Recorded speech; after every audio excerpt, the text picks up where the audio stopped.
Okay, guys, we are live. So for those listening at home, welcome to the Dungeon Musings YouTube channel. My name is Kevin Madison, and I'll be your friendly shop steward today, because today we're carrying on with our ongoing campaign playing Paizo Publishing's outstanding fantasy RPG, Pathfinder 2nd Edition, in our custom setting, the Spires of Paridar, a setting of a Coalpunk setting of occult conspiracy, class disparity, and industrial progress. And with me today are the stars of the Spires of Paridar campaign, the Illuminators themselves. I'll go the order I've got you guys on the screen here. Why don't you tell us who you are and who you're playing today? First up, we've got Sean. Hey, I'm playing Golag, son of Doc. He is a orc witch detective. Nice. Next up is James. I'm James. I'm playing Sally Dumet, ancient scale as a KT sort of monk. Nice. Not very monkish monk. Next up is Ingolf. Hi, I'm Ingolf. I'm playing Basil Westbone, who is an Isoki detective. Nice. And last, but certainly not least, is Darren. Hello there, I'm playing Dr. Adam Ersprung, who is a created flesh warp inventor, and still without any sidekick.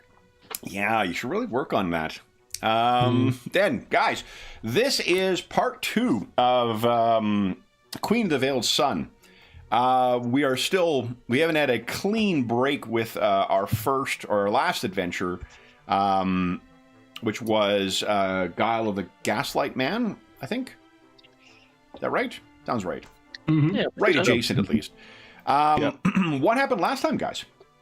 Let me bring you over to the offices. Yeah, it's quite busy, wasn't it? It was. We started off with Golag, I believe, visiting the pub, and he was getting the cold shoulder once again. No one seemed to be happy to see him, talk to him, or even acknowledge that they knew who he was, in fact. Even to the point where he was asked to leave after being there for a few hours. I never. It's outrageous. It's a bit like being back at the office, isn't it? Yeah. So, that didn't start too well. There was something about the suggestion to leave, though. He did say, take care of yourself or be careful. Yeah, the bartender, even though he sort of was saying that he didn't know who he was and, you know, you're going to have to leave. He did say, take care of yourself out there. An inferred risk somewhere. Yeah.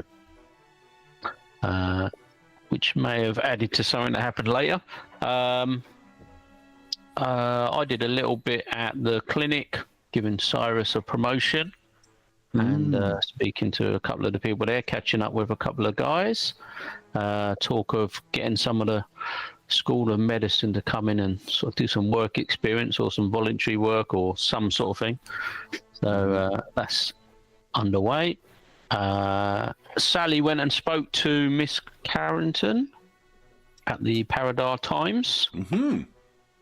Trying to find out some more about these bodies that have been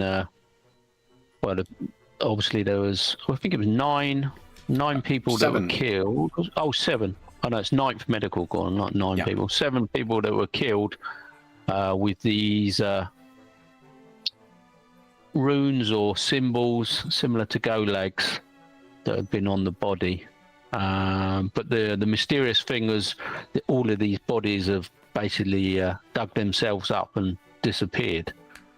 So we was trying to find out, or Sally was trying to find out if Miss Carrington had any more information. Had a bit of a discussion about our new visitor, Mr. Harker. So yeah, we found a little bit out there, I think. What else happened? I spoke to Evelina, is it? Evelina? Yeah. Raycroft, the daughter of Dr. Raycroft. She was looking to take on try and adopt little Adam, I think. So that's something that I've got to think about and speak to little Adam about. and potentially speak to Dr. Raycroft if I can get hold of him. For his intentions there. Yeah, you're going to reach out to... I think I'll have to, yeah, to sort of put my mind at rest that there's not something else going on behind it. Try and see if he knows about it. And, yeah, find out his intentions in all of this. There was something you learned from Evelina as well. What was her father's nickname? Yeah, her nickname was the name that he gave to. Is it? What was her? Evie, was it? Yeah. The patchwork. My sister, basically, I guess we were calling her. Yeah, Evie. Einzelgartner. Yeah. Right? Yeah, that's right, I think. The one that we met up with before. Because she actually kidnapped Dr. Raycroft during that whole thing, I believe. So yeah, there's a bit of a unfinished business there. And then Golag and Basil went to speak to Morris Watson Fole. And I think that was where we left it, because there was a reveal. Was Dottie the receptionist, or?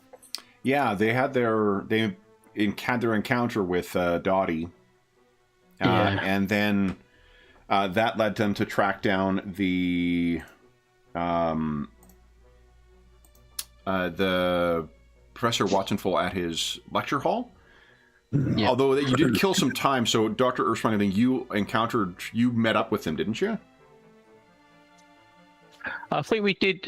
She managed to get us to have a quick word, and then Basil and Golag were going back to have a longer discussion, weren't you? So they had time on campus. In a way, yeah. So we had this encounter with the secretary first, and then we found him in the lecture hall and talked to him, and then he said we should have an appointment, and gave us the date that we actually should have had already. So yeah, and that's when Golag entered. He wasn't there with me. I thought. Oh, that's what it was. Yeah. Yeah, he came to catch up, didn't he? Yeah. Right. After going to the pub. Yeah. Yeah. But when you went back in to have your appointment, that's where you saw Dottie reading the newspaper and the big front page, the early edition, saying, you know, late edition, I guess. Attack on Duck. Yeah. So, Sally Dumere also followed the Mrs. Carrington for the rest of the day. Yeah. And found that she was speaking to someone who was do you remember who it was that she was meeting with? It was someone from the 9th Medical Corps, right? Correct. Yeah. So you've got that. Met and then parted. Yep. So then where do we want to pick up, guys? In with Dottie and the paper? Yeah, seems appropriate. Okay. Yeah, makes sense. Yeah, that wasn't there the headline? There has been an assassination or something. Attack on Dak. Yeah. So, you guys have walked in, and I don't think you're not accompanying Professor Watsonful. You're meeting him here, I believe, right? Yeah. So then, what do you guys do? Basil, if you're with him, I think that just because of your eye for investigation, you probably would notice that as well. If nothing, because, you know, Golag may have, you know, stutter-stepped for a moment and been staring at Dottie, and you look over and see the headline as well. What's the look on Golag's face right now? I think Golag is, he leans over and is sort of rudely reading the paper, however it's being held. Okay. Yeah. Excuse me, young man. I beg your pardon. Any chance I could, is there another copy anywhere on a table somewhere? There's not. Can I help you? Yes, that is an article about his father. Would you please hand him over the newspaper just for a minute? What? She looks at the front, looks up at you, looks down again, looks up. Of course, and she kind of separates the front 2 or 3 pages and hands it over to you. Thank you, and I'll commence reading. Okay. It appears that what it says, you sort of scan through, there's nothing that says that he is dead. But it does see that there was a violent attack on the Paridar Detective Agency. And it seems that the sources say that your father was injured in this. What timing? What does it say timing? Earlier this morning. Like for crack of dawn kind of thing. I'll mutter. I can't remember if I brought. Well, maybe it doesn't matter. I'll mutter. Well, that makes sense. Why? And I assume I know the bartender's name, even though he blew me off. Yeah, I would know. Yeah, let's see here. His name. I will use his name, whatever it is. Orlo. Well, that makes sense. That Orlo's warning. I'll mutter as I read.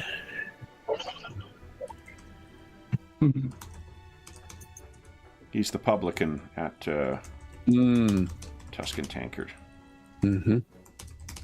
But it has no hints about possible attackers. I don't think so. I'm scanning still. It doesn't, Kevin? No, it says a single attack. It seems to suggest that it was magical in nature. There was sorcery involved, and there are a number of fatalities among the things. However, it said that Doc is while injured, not included among them.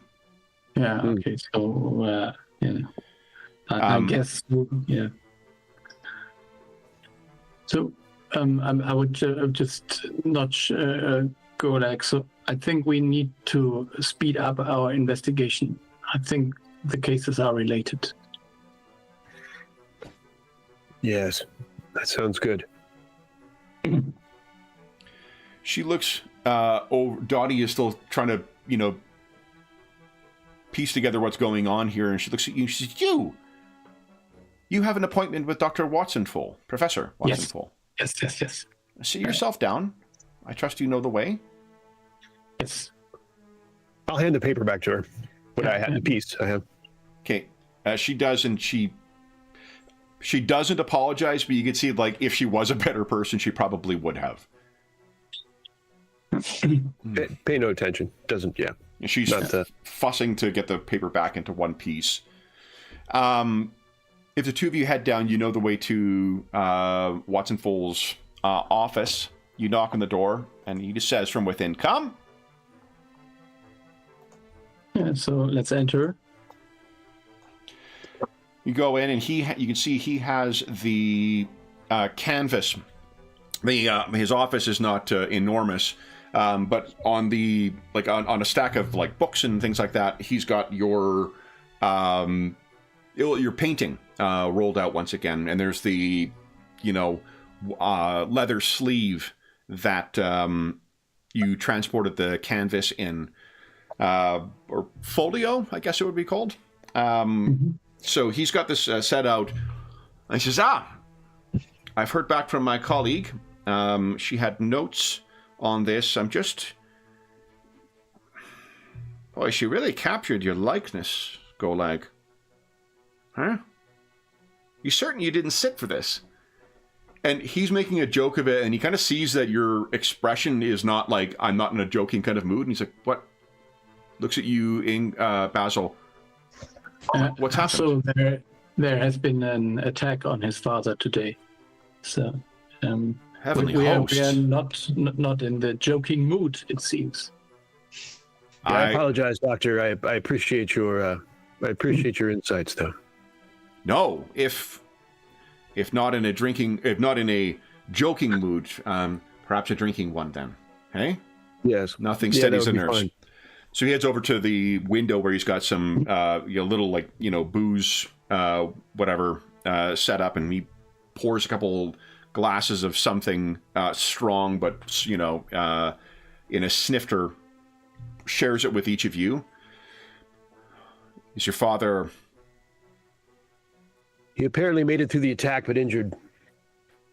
Well, then, to small blessings and to your father's health. Indeed. And he takes his drink. Then, is he at a hospital? I don't know. It didn't say. I'll have to. I've just. We learned, can actually. reschedule if this is an inconvenient time. No, we're here. I think this is related. So, the identity of the attacker might be very much related to what we are discussing here. Now that is, your time is precious. I will not pester you with further my own curiosity. So, do you want us to give you a short summary of the facts we have found out from our side, and you can fill the gaps, or do you want to start? I am only able to provide the insight that my colleague in the enchantment school or the enchantment college was able to offer on this particular device. If you wish to share what you have learned, I'm happy to provide any additional insight that I can on that. Yeah. So, Golek, do you want me to talk, or do you want to tell the story yourself? You go ahead. Yeah. So it seems we found out that Golak and probably Dark as well are from another realm. Let me put it this way: in omission of a better word, maybe in lack of a better word. So they came here and maybe lost part of their memory. So that is maybe why Golak does not really know some things about his youth anymore. But this is not the main thing. The main thing is that his mother seems to be a famous and very powerful sorceress with magical abilities to control shadows, like Golak does in a way. That is interesting. And what is more important is that there seems to be someone from this realm being sent here to get rid of Golak and maybe Dark, and that will be maybe the assassin we are dealing with. If he was... I mean no disrespect to your business, Golak, but I would think you would be easier to reach than what Doc would. Indeed, I think that is accurate. At the same time, my father may be more significant of a target. I'm speculating here, but he is more prominent, he is more powerful, and he may be more significant. Yes. And so maybe also... we talked about this a little bit the last time we met, that there has been this killing spree where someone used symbols which are very similar to the magic that Golak uses. And similar, and he gestures to the things on the side of the ziggurat, similar to these friezes depicted as well. Yes. Mm-hmm. And so our idea, it's just a theory at the moment, hypothesis you can call it, is that that person is doing these murders to get power and maybe get an army or fight orcs that are also from this realm. We don't really know why he chooses his victims, but we have been notified that Golak is one of the main targets, and also Dark. Is it the constabulary tracking these targets? I know you have a passing relationship with them. I don't know whether the constabulary is looking into the cases. Also, we know about the Ninth Medical Corps, and all the usual people are looking into that, but I'm not sure whether anyone made the connections we just told you So yet. you, just as a reminder, it was Sir Barnabas Steele who told you about the Order of St. Sylvester that brought the connection between Golag's tattoos and the killings. Yeah. But the other realm, I think no one knows yet. And so the connection with the killing is also the Order of Saint Sylvester is involved. So Archie's group. I don't think that Archie is involved there. It seems to be that Barnabas Steele is. Have you heard from him yet? No. I know you have more pressing things, but it is unlike him to be out of touch for so long. Yes, Indeed. and we are concerned indeed. But we don't really know where to start. We had some kinds of trails to the vampiric serum and traces or hints maybe in that direction, but we couldn't find anything. I mean, I tried to follow up, but it led nowhere at the moment. Of course, again, sentimentality. I forgive me. Carry on with your. No.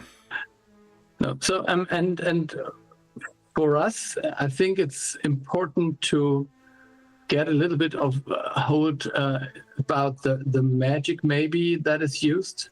It seems to be like maybe the victims of this killing spree did not stay dead, but are reanimated in some way. Necromancy. Yes. Yeah, I mean that is a very Who would delve in such business? So long as the proper paperwork is completed, necromancy is perfectly legal. It is just simply a very easy discipline to misuse. Yes. Yeah. So, but by my own problems set aside, and so, in my opinion, this painting actually is a painting of Golag, the way he was when he was in the other realm. Do you have any recollection of this, Golag? I do not, unfortunately. Do you feel any connection to it, though?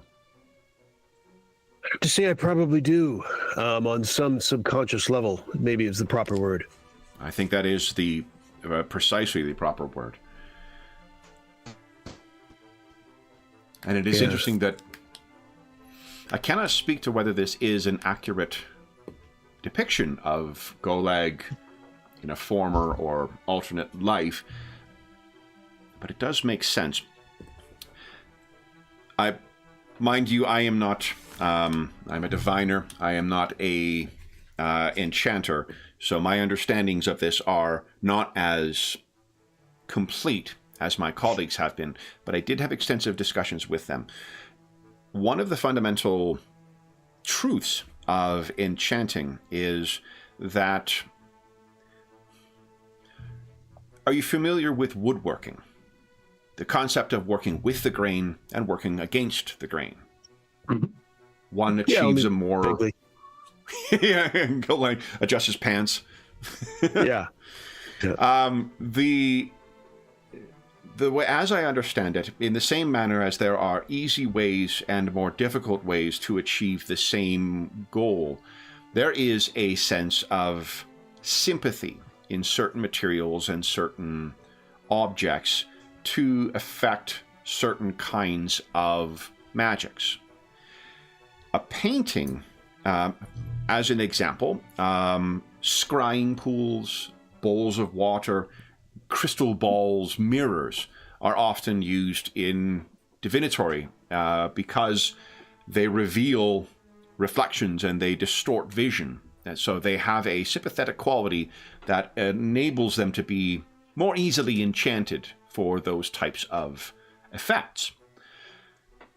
This painting, the fact that it contains perhaps an element of truth of the past and another realm, as you say, that in and of itself may explain some of the complex enchantments that are present in here. There are elements in here of enchantment, illusion, conjuration, and divination. Almost as if this shares elements of concealment or concealing something, replicating something, bridging a gap, revealing something, as well as affecting a magical outcome, a change, as we see in enchantment magics. Must confess, I have never seen anything like this before. Do you know who the sorcerer or wizard was that created this?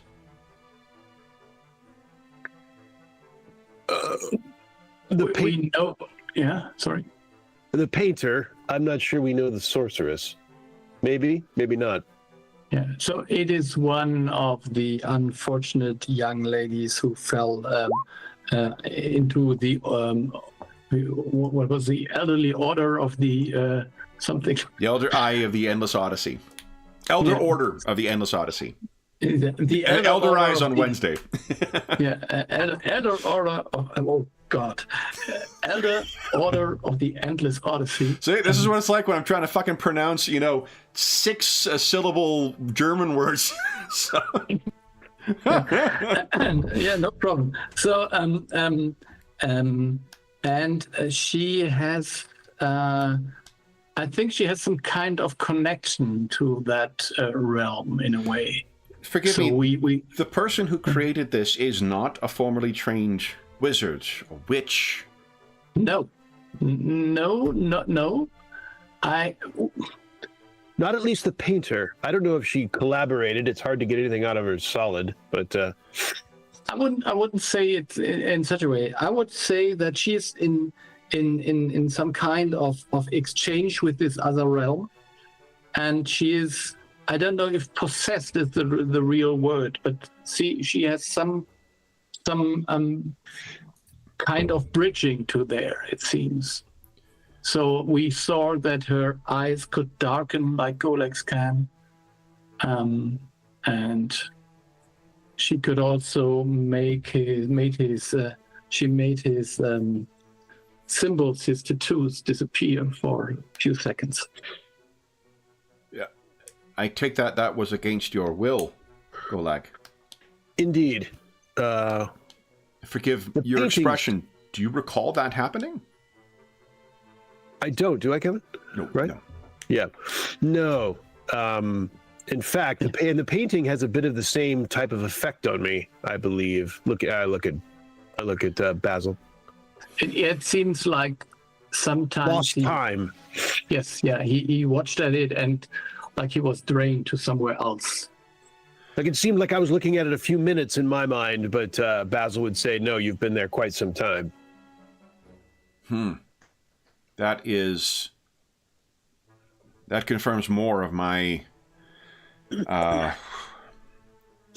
So, you must appreciate that what this is. If this was created by someone who did not intend for its creation, this is akin to someone accidentally assembling a steam engine. There is sophisticated interconnected workings in here. Fabricating a magical device of any kind requires a certain degree of exercise and, more importantly, intention. And something that incorporates a variety of different disciplines of magic as we understand them, as this does, even more complicated. as Basil has said, it seems likely that someone is working through her. It would be the most likely. And I would say that is the correct phrasing of it. This, absent some infinitesimally remote possibility of this coming by coincidence, this is the act of a guiding mind. I think another realm may be at play, given the conjuration element in here. Potentially the divinatory as well. But I think more accurately a guiding mind or being. Something may be guiding her. So she said something which sounded a little bit weird, but doesn't now, maybe. So we were talking to the painter about Augustus Thorngrove and the guy who ran this order, and he was a conjurer and tried to control some shadow creatures and so on.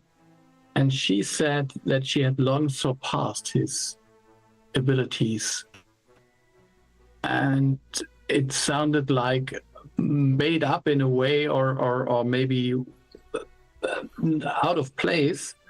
But if she is just channeling someone else, or someone else more appropriately is using her, then this might be the case.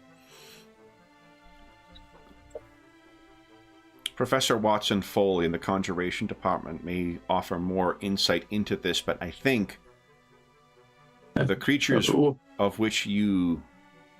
We are talking to him right now. Oh, sorry, Professor Galberry, forgive me. We've lost Watson Foe. I followed it in the painting.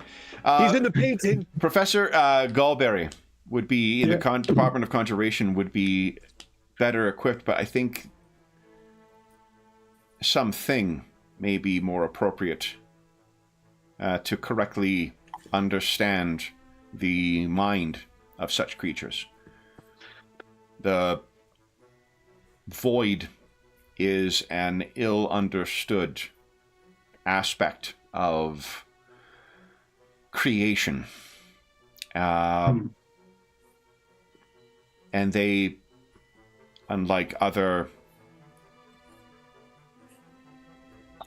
in contrast to other realms that are formed, those of the dead, those of the heavenly host, those of the elemental realms, the void lacks substance and form. It is defined by its lack of definition. And so something would be the most appropriate. But this, Goleg, do you dream of this? Do I remember dreaming about it, Kevin? Yep. Yes. And have I dreamed about it long? Like, is this a lifelong thing or just a recent? No, just since getting the painting, really. Since the paintings, I have experienced dreams that are akin to the painting. I think that may be... You must understand, with that I had a fuller understanding of this, I could more conclusively say, but if I were to guess, the enchantment, perhaps the illusion aspects of this, maybe even the conjuration, I think this is having a subtle effect on the viewer, drawing a connection. So could this suck someone into another realm, or could this open a portal or something like that? The fundamentals of what would achieve such effects are similar to what is in here, but this seems, in contrast to the opening of a door, what this is more a crack in a window, or a hole born by a rat in a wall. That is a strange metaphor to use right now, but yeah, okay. I beg your pardon. I mean no offense. It is what they do, is it not? Yes. It's okay. It's okay. So, if and you know, I sometimes I tend to do conspiracies, but if for instance, just imagine that his mother is actually such a powerful sorceress, and she wanted to reach Dolag but can't directly. Could this be a way of doing such a thing? What I think is that these represent it is a pinhole through which something is passing. My colleagues in the enchantment college could affect quite easily spells that could transform your memory, force you to do things that you would have no recollection of, or serve them obediently. Yeah, I can't imagine such a thing being there. Yeah, but maybe it is. I mention it to demonstrate what is capable of this types of magics. This, I think, those would be a torrent. I see. I think this represents a slow drip. Slow, insidious, and complicated. Okay. So, just maybe, I mean, and I guess this is also a long shot, but certain names where maybe you know them or they are known, I don't know. Has the name of Zorak or the Sunslayer any ring to you? None. He sounds fearsome, though. Yeah, I would imagine, yes. So that seems to be a person that might be behind all of that, but we don't know. On the other side of this realm. Yes. Well, he looks down at the painting. That is... You may have a name for the architect of this piece. I think the insidious... The types of invocations we use typically, most commonly, to identify other invocations operate at a certain level. They would only recognize a certain degree of obvious enchantment or effect. Were it not for the careful and more precise divinations which we used, and the expertise of my colleagues in the Enchantment College, this might have been overlooked. I trust, Golag, you have made use of your own magics to try and identify any effect on yourself? So, Kevin, I've looked in my book. I mean, I've thought about it. Would you say I've done that? If you have it, I think it's a thing you would probably, if you have any, if you think that over the past, 6 months, Golag at one point thinks like, is something fucking going on with me? That would be a way of doing it, and it's such a facile spell for you to use. I could see that would be something you might do. Yeah, it's equally reasonable to think that there may be reasons why that has been put out of your mind for all this time. They just haven't thought about doing it. Because I haven't. Is that your... Well, either way, if you think that Golag would have done that, then that's fine. Yeah. If you think that he didn't until this part, that's the explanation for it. Yeah, it's possible he hasn't, mainly because of the effect of the painting. Yeah. That the he says, Professor Watson puts his finger up and says, "May I?" He gestures, and there is a pulse of a rune that appears before him, and his eyes match the same bluish color of the rune that appears, and he is studying you. No, I'm sorry, Golag. And he gestures and it disappears from his eyes. It's as I suspected. There is no obvious effect on you, but you have been dreaming of this. Mm-hmm. I think they're likely to be a drip can be easily ignored, but a drip untended can flood. Mm-hmm.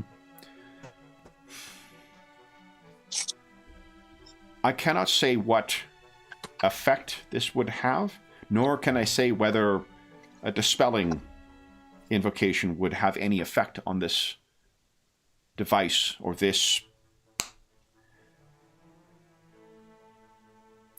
There is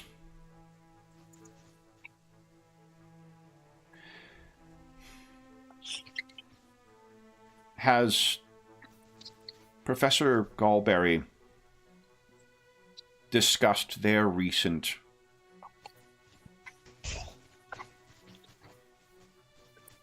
discoveries concerning the accessibility of other realms. I look at Basil. I don't. Yeah, so we talked to him, and we ourselves witnessed that the borders between the realms seem to weaken. So there might even be more to the story, but let me put it this way: we were in very close contact with Professor Galbari, also about his former doctoral student. Of course, Gwendolyn Fallow. Yeah, and we at first we thought she might be involved, but it seems that this isn't the case. You must understand the weakening of realms. If this is indeed the case, this is not simply a matter of invocations or conjurations and summoning rituals being easier to effect. It means that, quite simply, the walls between here, heaven, and hell grow weaker. Yep. The Professor Galberry shared with me out of professional. We have a good relationship. If he shared that with you as well, you must understand that he must have done so with the utmost of discretion implied. Mm-hmm. If it was widely known that these walls are, for some reason, weakening, but that is a concern for another day. The reason I ask of it is because wherever this painting is connected to, that pinhole may have been all that was possible when it was effected, and the more that the walls weaken, the wider that gap may go, and the potentials you asked of, Basil, to summon through or pass through. A pinhole is only a pinhole when it is not wide enough to step through. Yes, I understand.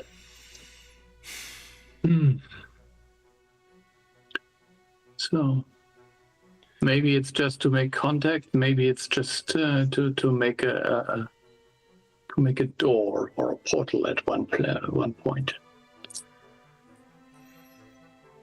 So this is also one of those theories that happen to come to my mind. But do you find it strange that this city seems to be like the end point, like as if we are in the sea and we are an island where all the things that got washed up into between the realms end up? there seems to be a lot of persons at one point or another ending up in Paridar. It's just a weird coincidence, maybe, or something more. It is the capital of Empire. I would think that. No, I don't mean that. So, from what we know about this other realm where Golak is from, it seems like they have something like our spires there as well. I have this more like this, there could be some kind of ancient, I don't know, some kind of mechanism to connect all the worlds. I don't know. Something like that. You think there were spires? Now that... Actually, I don't know whether there were spires. I was just told there was something like our spires there.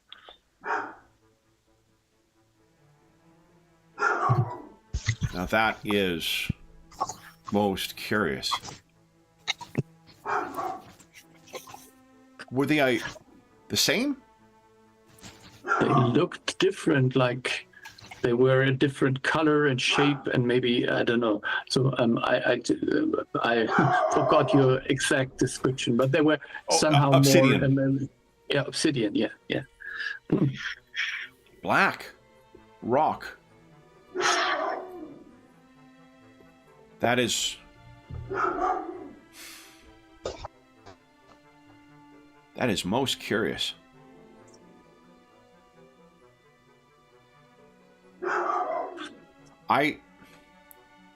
As I'm sure you are aware, we know not where they come from, only that they have always been, and that they are immune from damage. Other than the one that is broken. Which one is broken? We talked about that, I suppose. You talked about that with Professor Galberry. I don't think you have with him.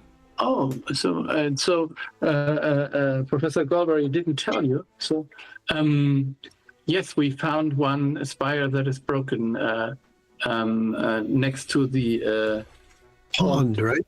The pond of The pond of drowning. Poverty's Pond, I think it was. Yeah, Poverty Pond is the colloquial name for it, and it was the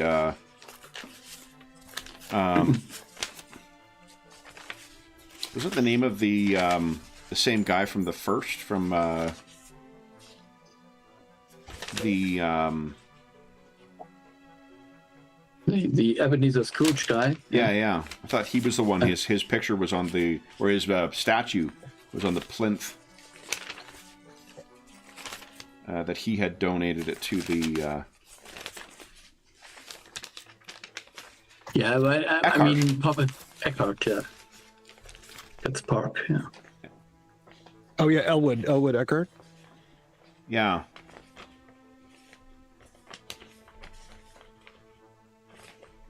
Anyway, I think it's Eckhart Pond. It was the name of the, like the official name, but everyone calls it the Poverty Pond. It's real. And concealed beneath the statue the whole time. Yes.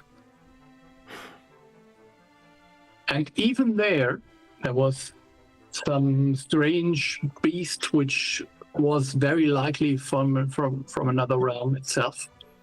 Seemed like that. Indeed.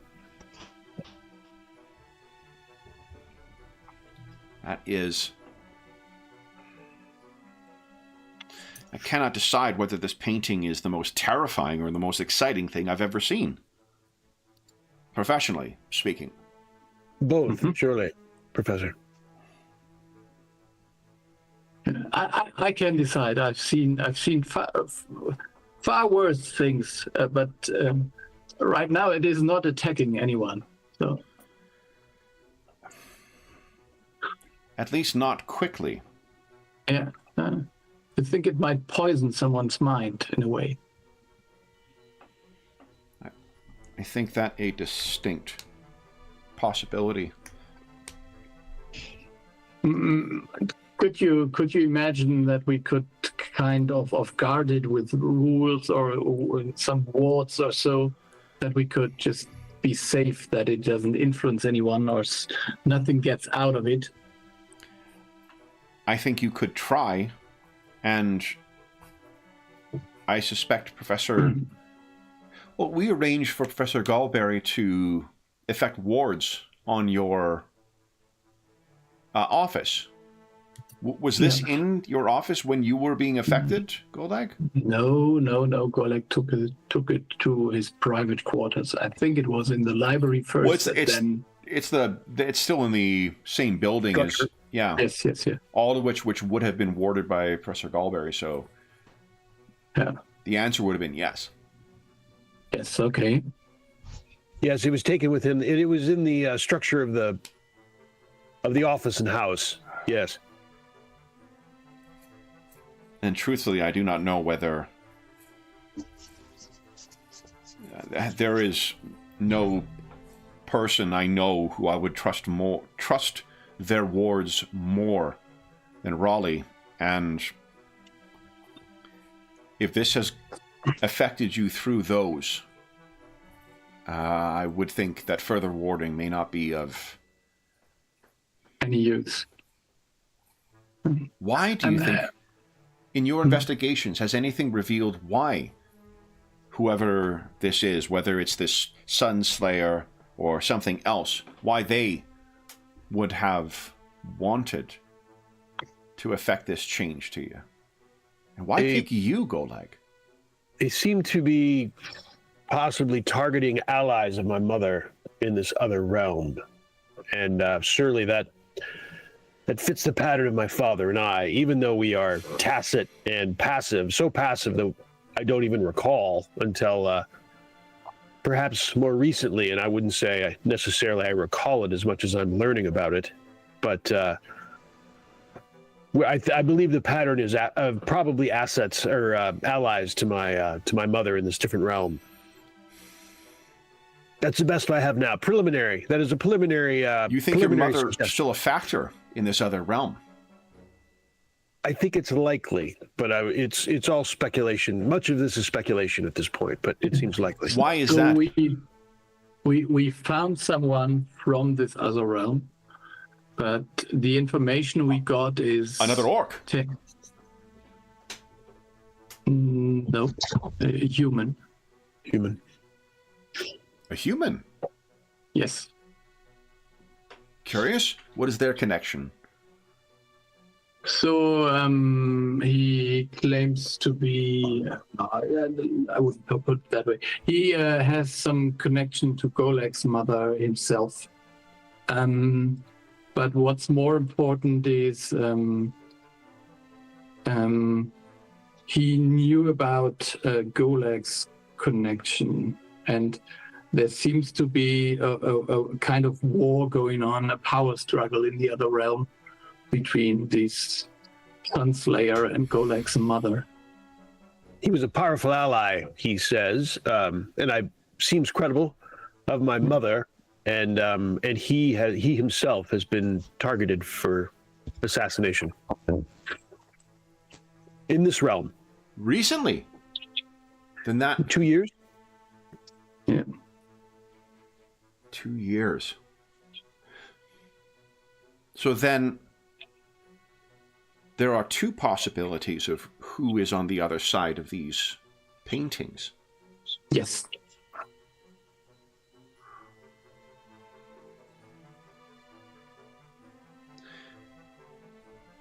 Your tattoos, Golag. We have not discussed them, but those do not strike me as covered by our curriculum. No, they are. I have been told a term recently, which is it's an interesting experience learning things that seemingly I would already know, but I mean, obviously even including my own mother, but that it was termed as shadow binding. Have you ever heard that term before, Professor? I have not, but it strikes me as we tend to think of things in a more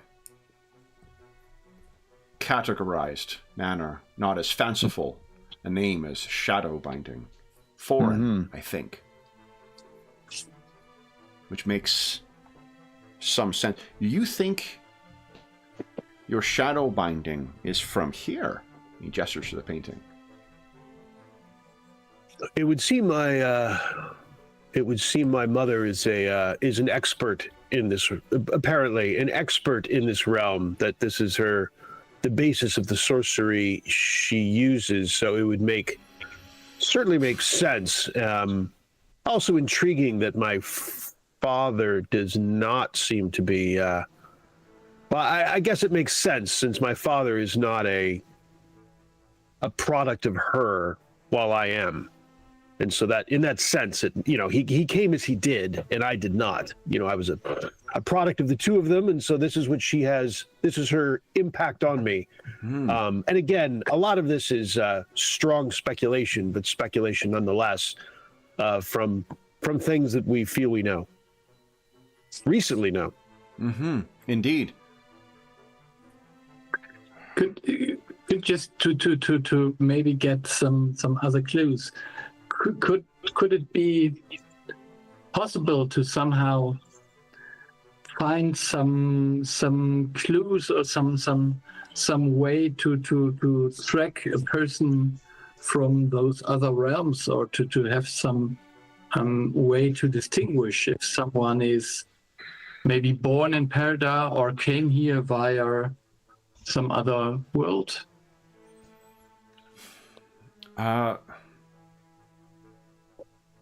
I could give it some consideration. For the common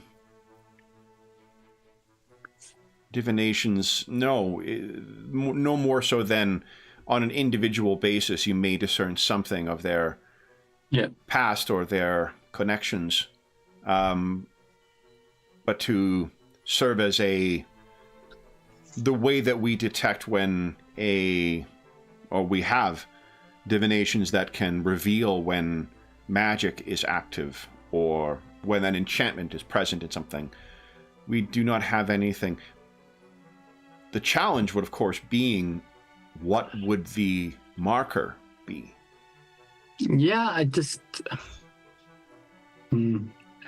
I was somehow hoping that, excuse my weird thinking, that we could find some way to just find out or find any trace, any direction, anything about who is behind this here.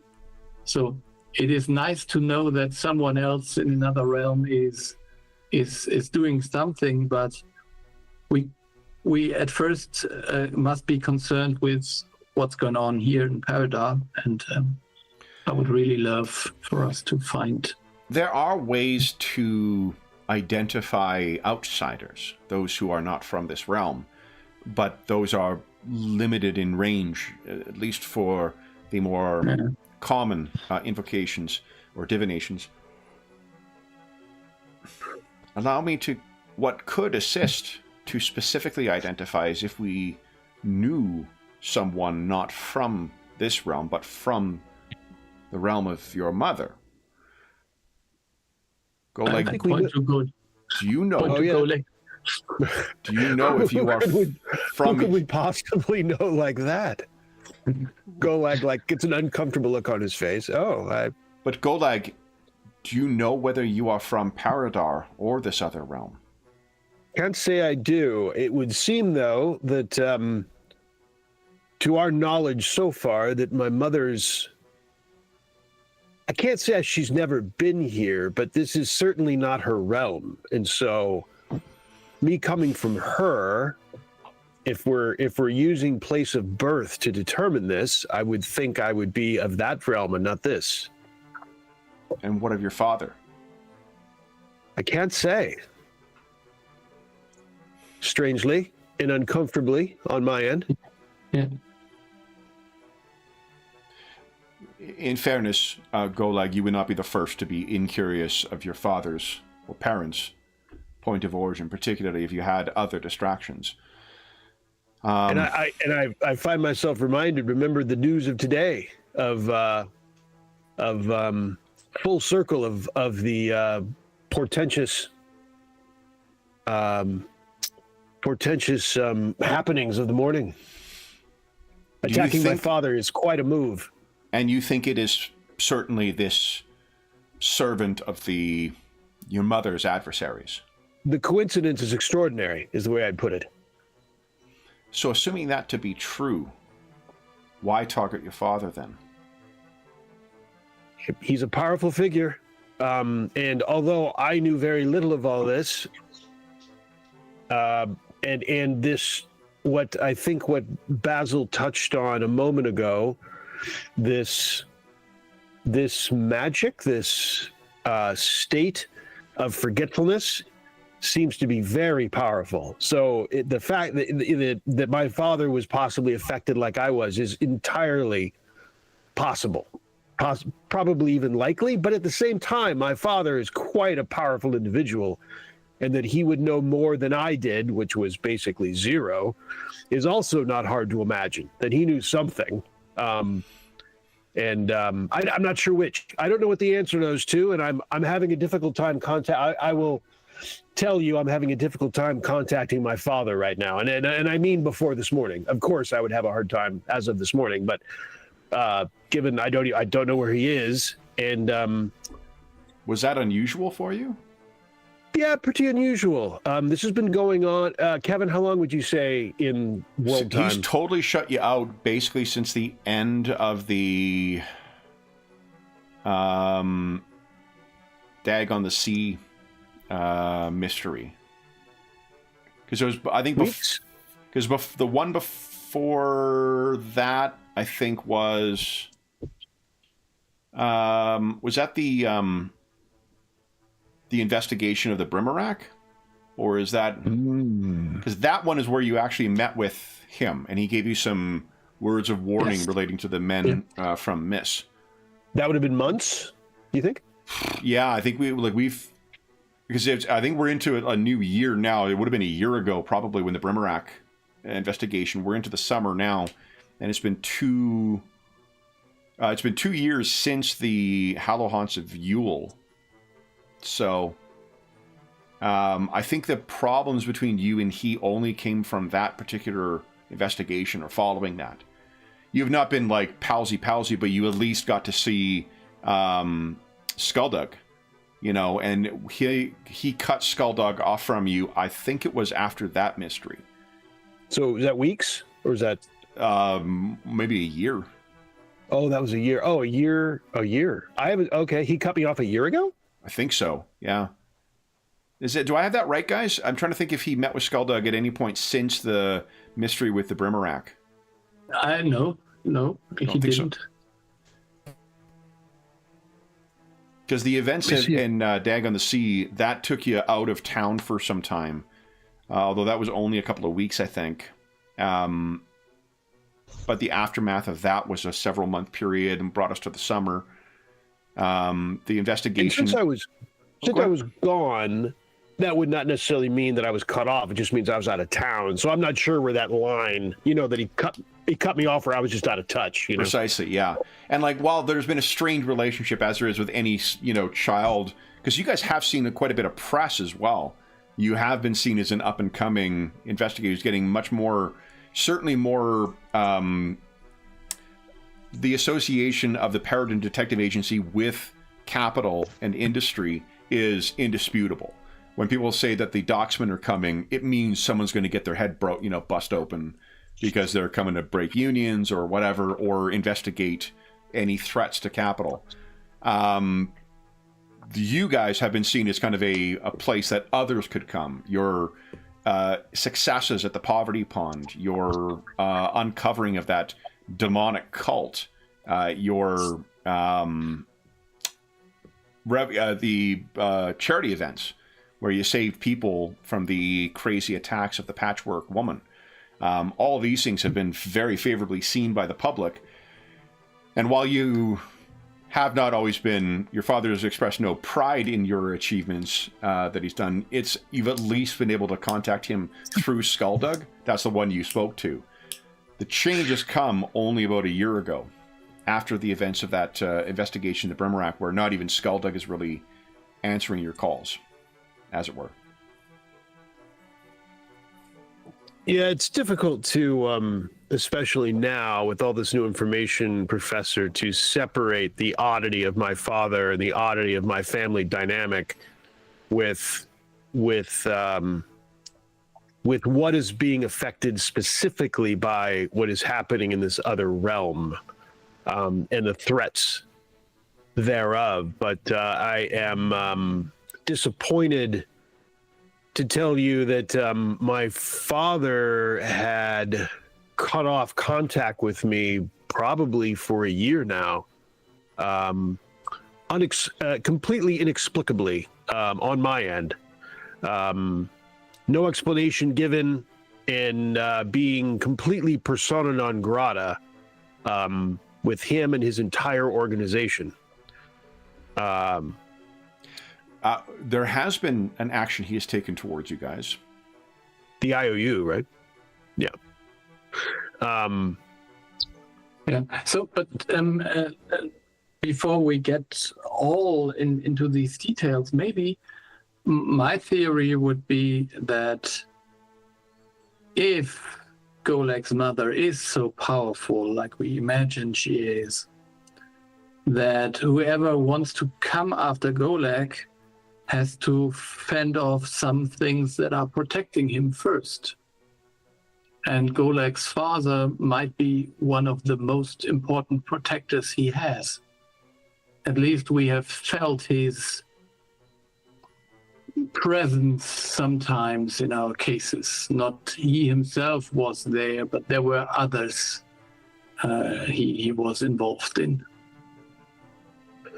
And given that that I am unaware completely of any reason, even to this moment, for his behavior towards me of the last year, it's entirely possible and not, I don't think, unrealistically optimistic that his ostensibly coldness towards me is in a protective direction. It's once again, annoyingly, speculation, but it seems likely even that is the case, given that I have absolutely no idea why. You know, if it was going to be a negative, if it was going to be for some reason that he's annoyed with me or something, I think I'd have a clue about it, and I have absolutely none. So that suggests to me that it's actually probably more protective than it is hostility of any kind. Well, if he knows his son, he may know your inquisitive nature.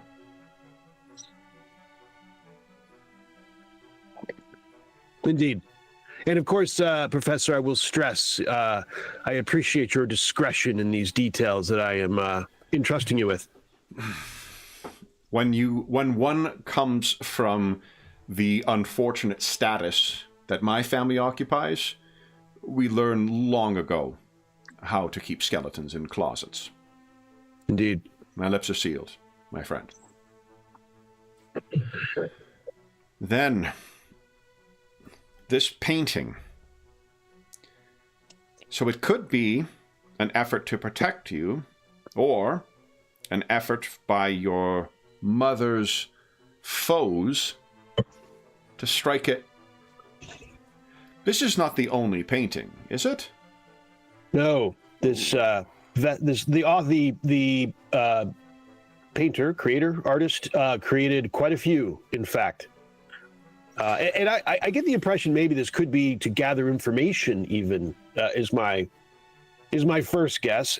Again, speculative, but of getting it in the house.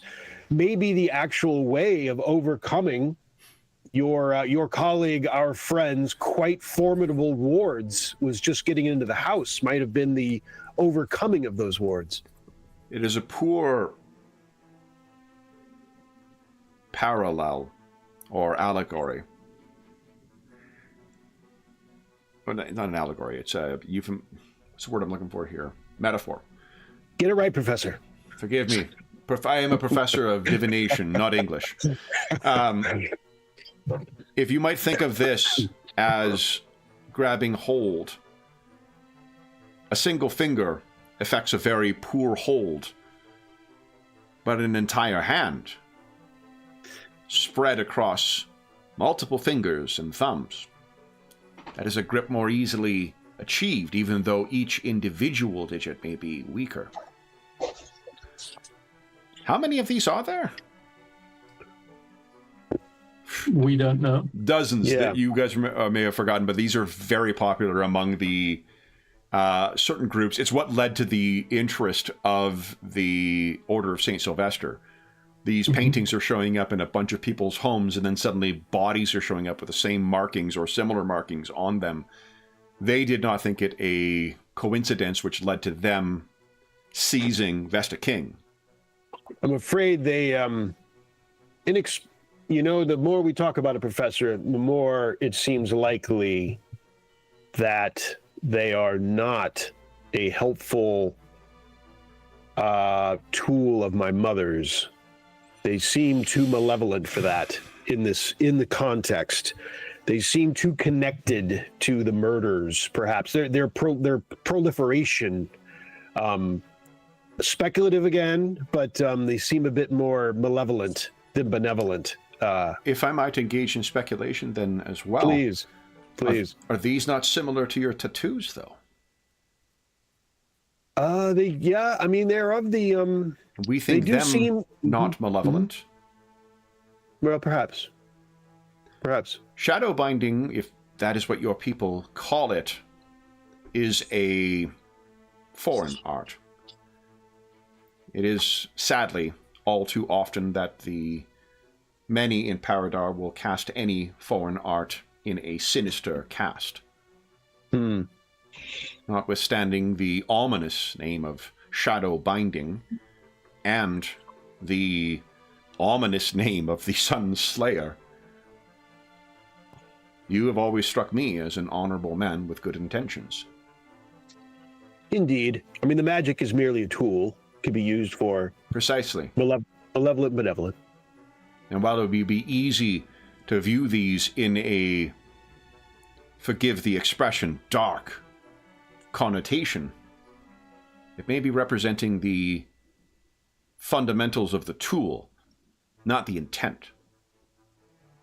Yes. And I meant to be speaking about the intent, not the tool. And curiously, these markings on the paintings, on yourself, did you notice anything like that in your dealings with the Elder Order of the Endless Odyssey?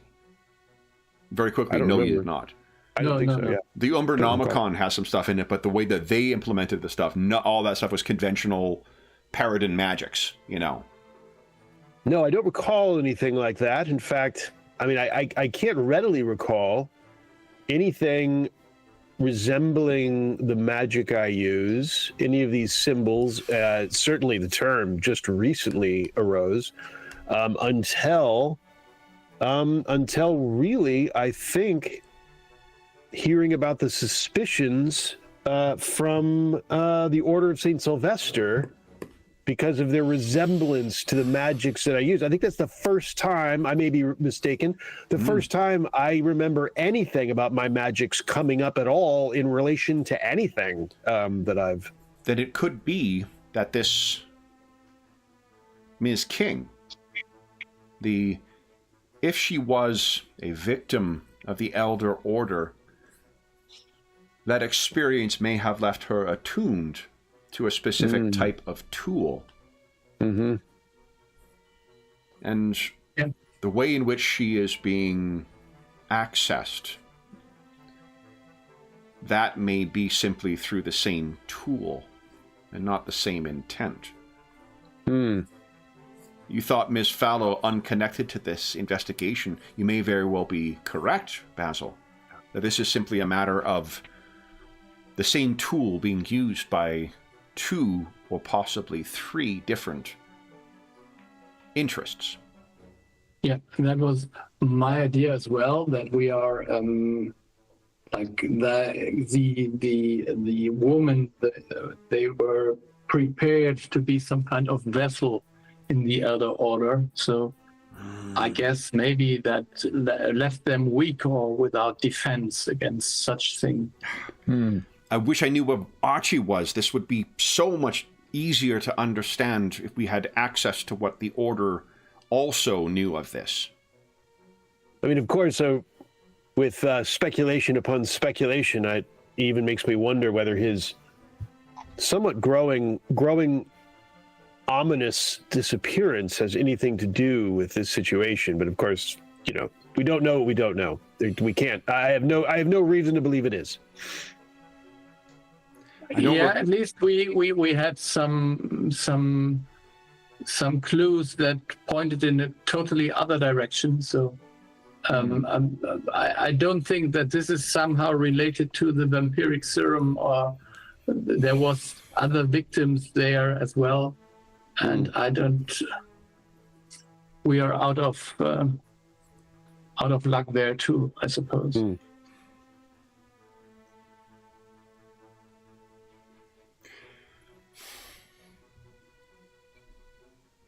I confess I have no connections apart from Archie to the Order itself, though that is truthfully through our childhood shared, more so than his current calling. I could inquire of colleagues and see if there is another way around. I take it that this Barnabas Steele would not be eager to be forthcoming with you, Golag, if he suspects you connected with these killings and necromantic raisings. That is correct. And in fact, I'm probably shading, just a moment ago, was shading my thoughts on the reason for the disappearance, probably somewhat on the notion that our friendly relations with the Order of St. Sylvester are chiefly through the missing, how we just said it, what's his name? Archibald Morgan? Archibald. Yeah, Archie. The missing Archibald, rather than Steele, who is much less inclined to have anything to do with this. That would be troubling. Do you know much of the Order of St. Sylvester? Limited, huh? I can't. Let's see. You guys know that they are effectively like monster hunters, and that they have they're kind of either a parallel or a contemporary program developed by the 9th Medical Corps. They have a specific physical alterations that have made them more effective for that purpose. And they've only been in existence, at least in the current form, with these Knights of St. Sylvester since the war. But other than that, they're very much a secret society. Well, they're a secret society that operates in the open. Yeah. Right? So people would know of them, but they wouldn't, it would be hard to point to. Not about them. Exactly. Yeah. Their knights kind of take the brunt of the attention. What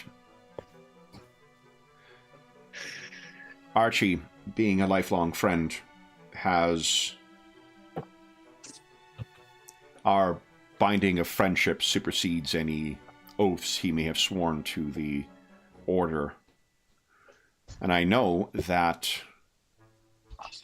one of the things they, as is often the case with such conspiratorial-minded and secretive organizations,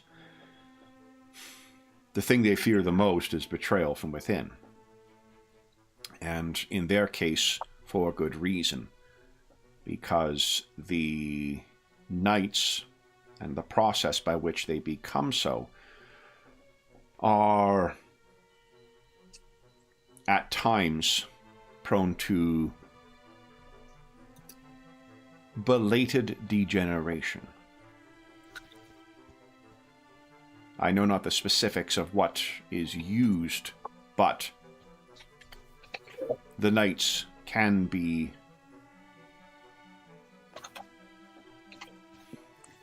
Archie told me of one gone wrong, and the cost that it came, not only to him personally, but seemingly to the Order.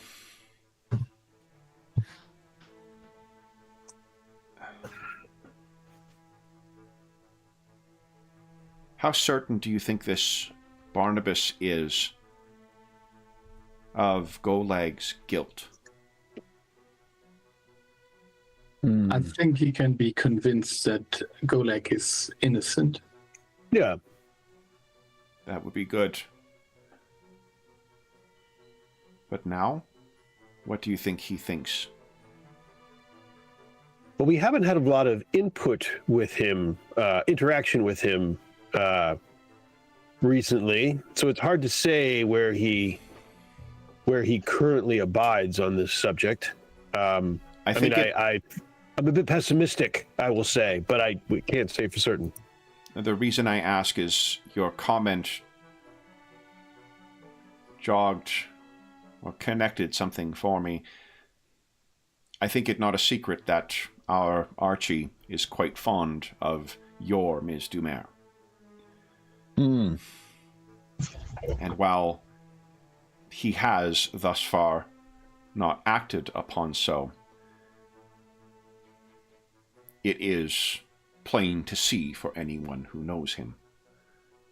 Yeah, but if I guess the Order thought that he was more deeply connected to your group, and by proxy to Golag, it takes very little for them to suspect one of their own. You think they would act that dramatically towards one of their own on so little? I think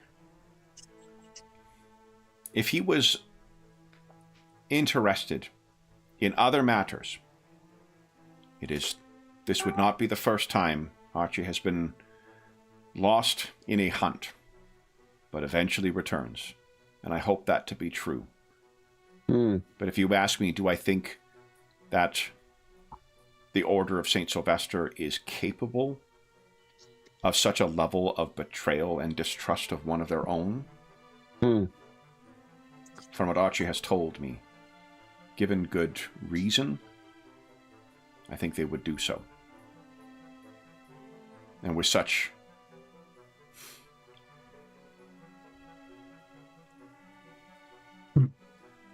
I've not known many of their order other than Archie, but I know their dogmatic kind. Protesting innocence only increases the suspicion in a conspiratorial mind.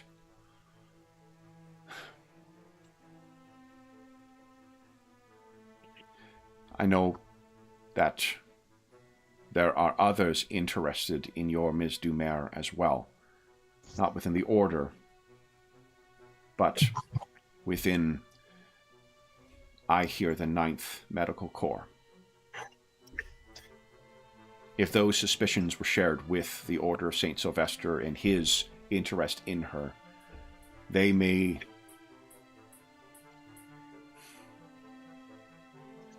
I would not trust them to give him the benefit of the doubt. I hope he is not with them, but as you say, a possibility, I cannot say that it would not occur.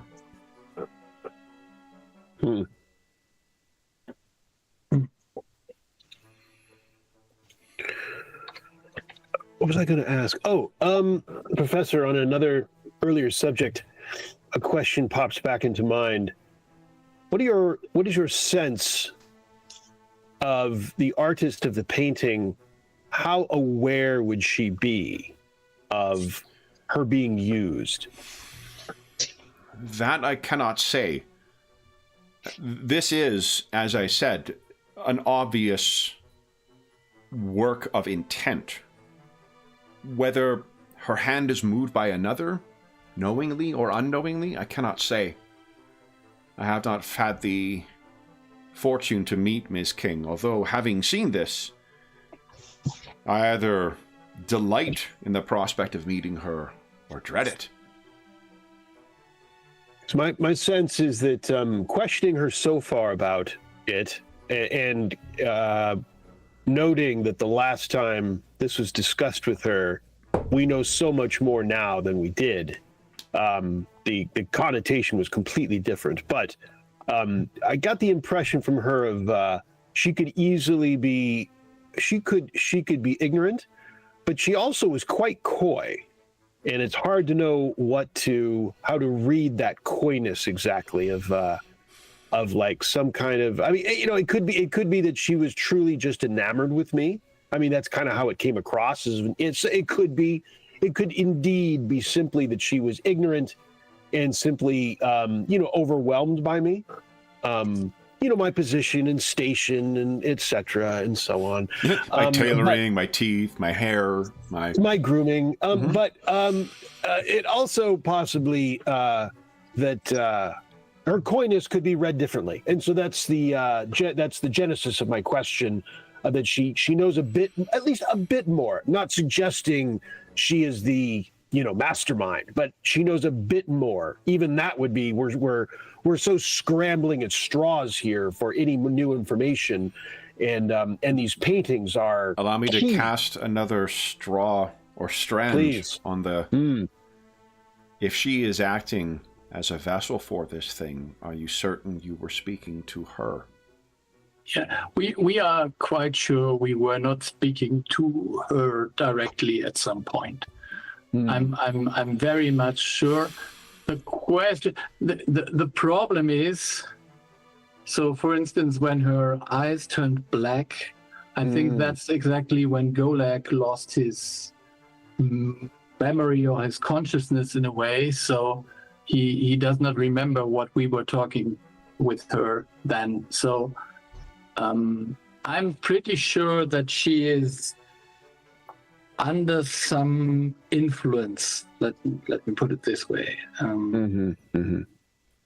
So, and I share that. I'm just curious as to her awareness, even if it's 5%. Yeah. You mean she could still love you? Yeah, that's always a possibility. Yeah. Well, I think she 95% loves me, but is there 5% of knowledge, of awareness, of? Yeah. Basil, I interrupted you when I was expositing there. What? No, I just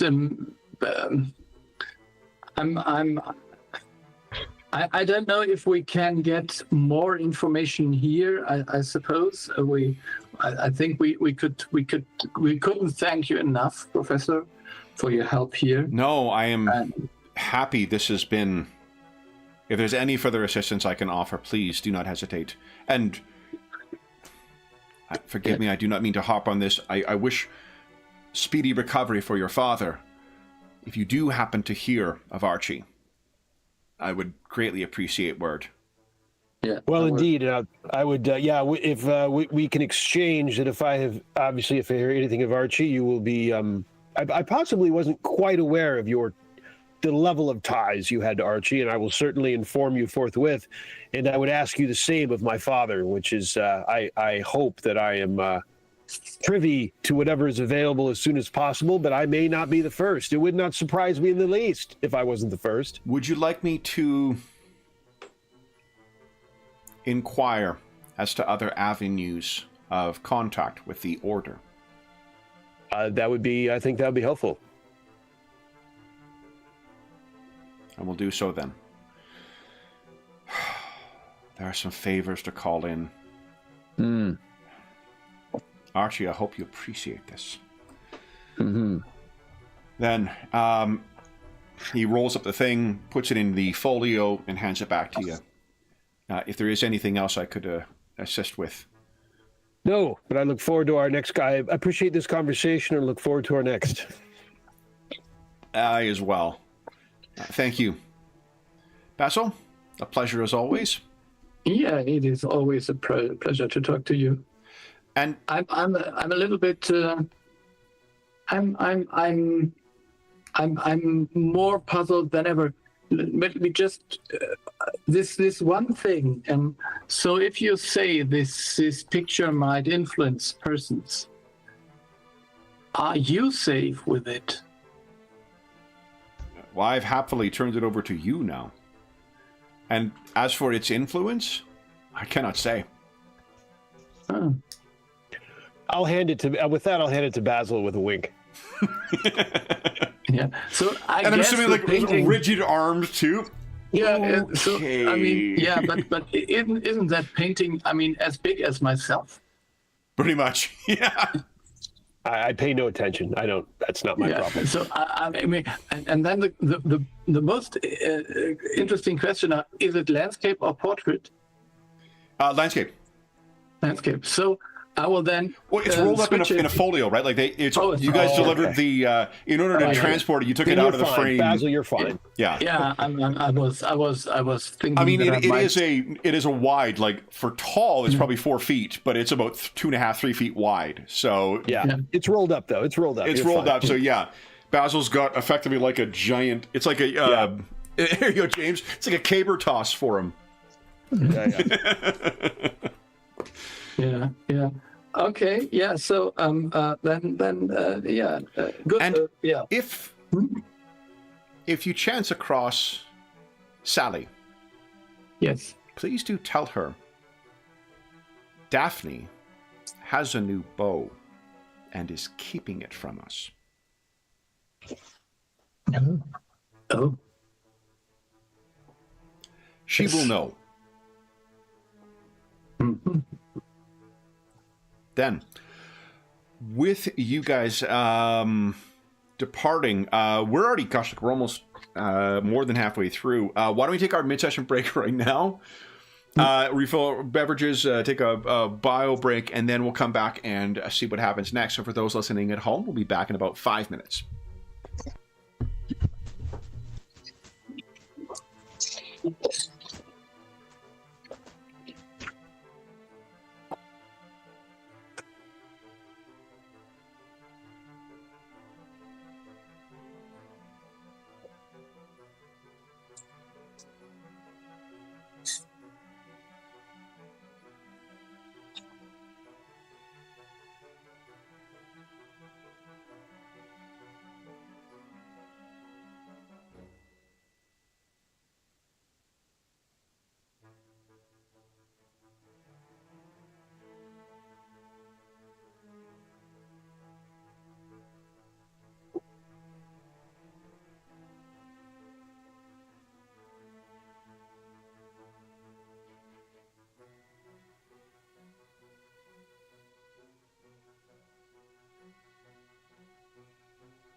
Okay.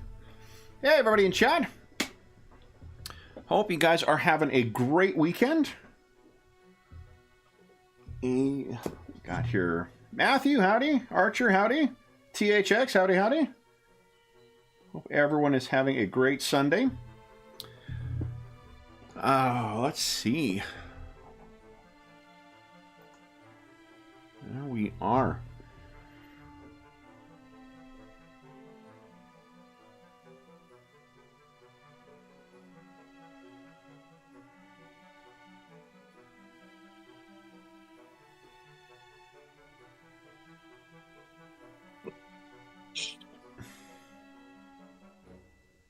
Oh, that's great, THX. Thanks. Oh, yeah, the Crystal Shard. We have been kicking around getting back to that this year as well, too. Not the ongoing game necessarily, but to see a further adventure of our Crystal Shard, want to revisit those characters. Picking a time and a context for it and whatnot to give that campaign kind of went off, not went off the rails, but just that it kind of lost its steam when we lost Mo. But those characters have a lot of pedigree behind them and a lot of gameplay as well. So we'd like to revisit that sometime maybe over the holidays. I have been negligent in awarding hero points too. Everyone gets a hero point. Oh, yeah. For the last But hour. we didn't. No one's been rolling, yeah. Yeah. It was just, yeah. I tell you, the what do you call it? With getting ready for Spycraft, there are some really interesting subsystems in that are going to be really easily adaptable to this. Yeah. Because it does really cool job fleshing out a lot of game mechanics for what are subsystems in this game or skill challenges in 4th edition, but very different. Closer to the kind of subsystems we see in what do you call it? Savage Worlds, where they've got more like there's more of a narrative component to it. James, I'm not sure if you're back, but your camera's off. If you are back, not back yet. Sometimes, he's in stealth mode. Yeah. So oh boy, I was asking you guys about Realm before. I'll tell you the reason why is because I think it was Carl told us that he's got a buddy who's running a Game of Thrones game, but using Warhammer Fantasy 4th. And I was looking online because I've only run A Song of Ice and Fire, that the game that became Sword Chronicles, twice, and it was not. I did not enjoy it. It was just like fussy for all sorts of unnecessary reasons. But online, the folks were suggesting using Realm for the sort of like house to house kind of level thing, and that might be an interesting way of allowing there to be like the house building like there is in that game, while using Warhammer Fantasy 4th as the chassis for all the character level stuff. I like the sound of it. I mean, it's so. It also it would put in a the Wolfrip humor. That certain level sounds kind of fun at the Game of Thrones level too. With each of the supplements, they've been adding in some great sub rules too. So like the High Elf book has a whole set of rules for intrigue and for things, and like they're good rules similar to the battle mechanics. So it would make I think it would make for a really good, an interesting game, because I think the RPG, like the game mechanics in Warhammer 4th, are just absolutely rock solid. Complicated as hell, but absolutely rock solid, and definitely fit the kind of gritty reality, especially if you're taking out magical healing and stuff. There's a lot more of that walking wounded shit that you would expect from a Warhammer Fantasy or a Warhammer Fantasy, Game of Thrones type setting. Yeah. Sean don't know nothing about that sort of thing, do you, Sean? Man, walking wounded. Pretty brutal. Yeah.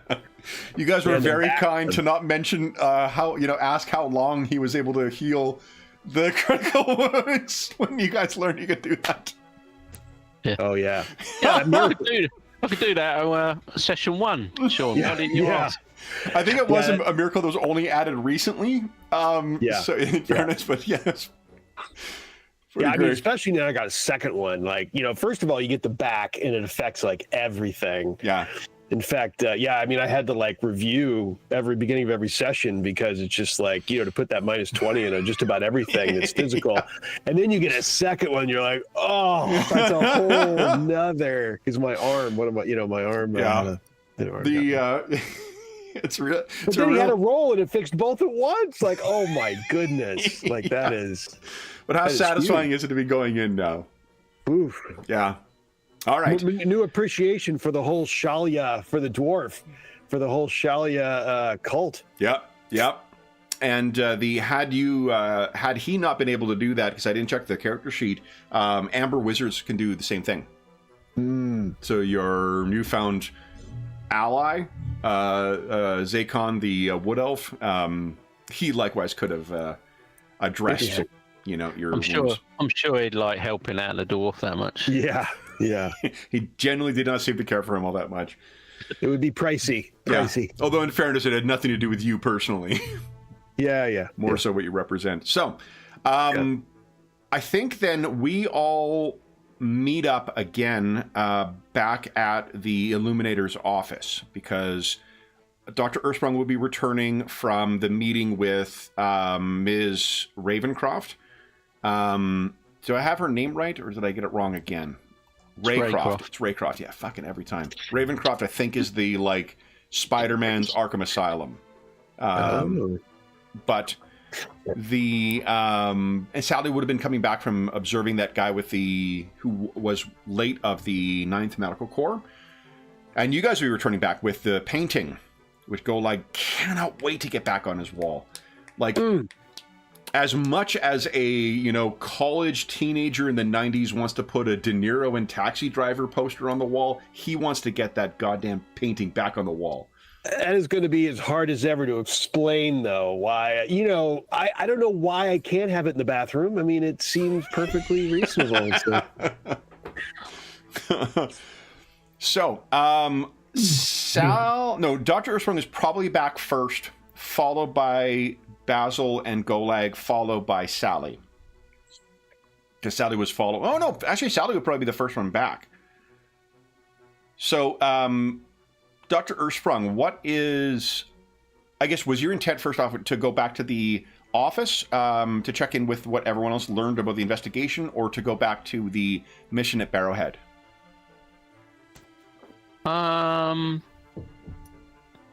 If I thought I had time, I would have gone back to the mission or the Probably clinic. not, because I think it was a late afternoon meeting, right?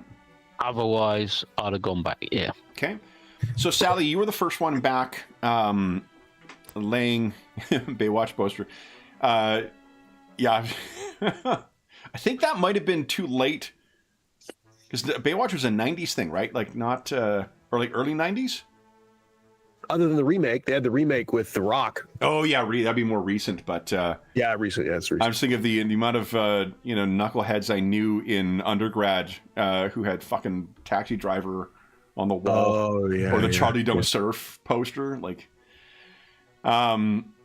So with Sally, you assuming you're lounging perhaps somewhere, Dr. Earthsprung, when you come across Sally, what is the expression that she would find? What's your temperament like?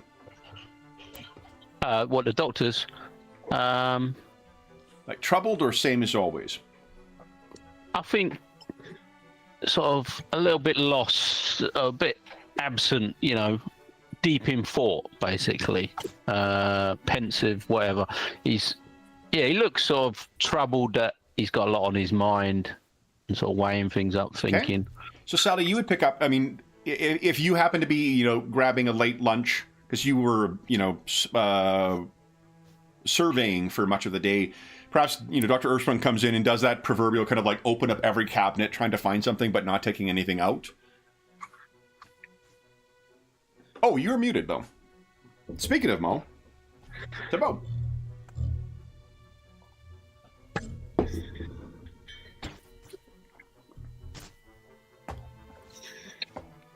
me take a look in... You're not muted in the call.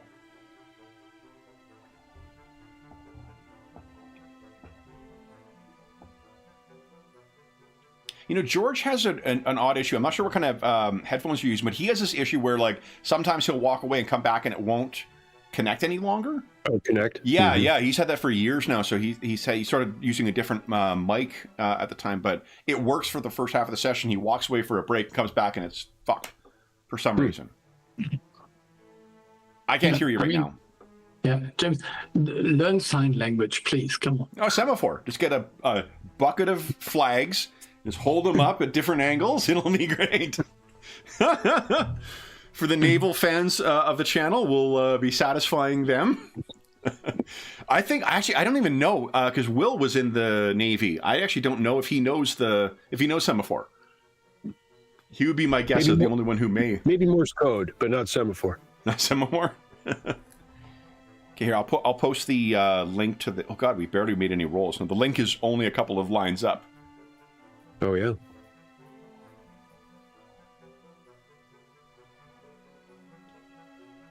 You guys, we do lose our franchise license for PF2 if we don't have a perception check at least once per session.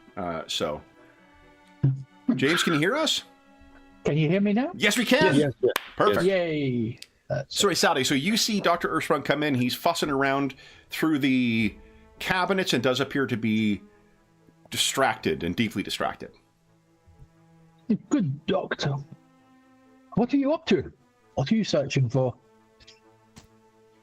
I'm not actually sure. To be honest, I'm a little bit lost in my thoughts. I'm thinking about little Adam. I've been meeting with Dr. Raycroft's daughter, who wishes to adopt him. I am troubled at whether this is a good idea or not. It would be good for him. Everything I've got says Raycroft, but No, you're 100% right. It would be good for him to be out of the clinic, because I cannot give him the time that he needs. But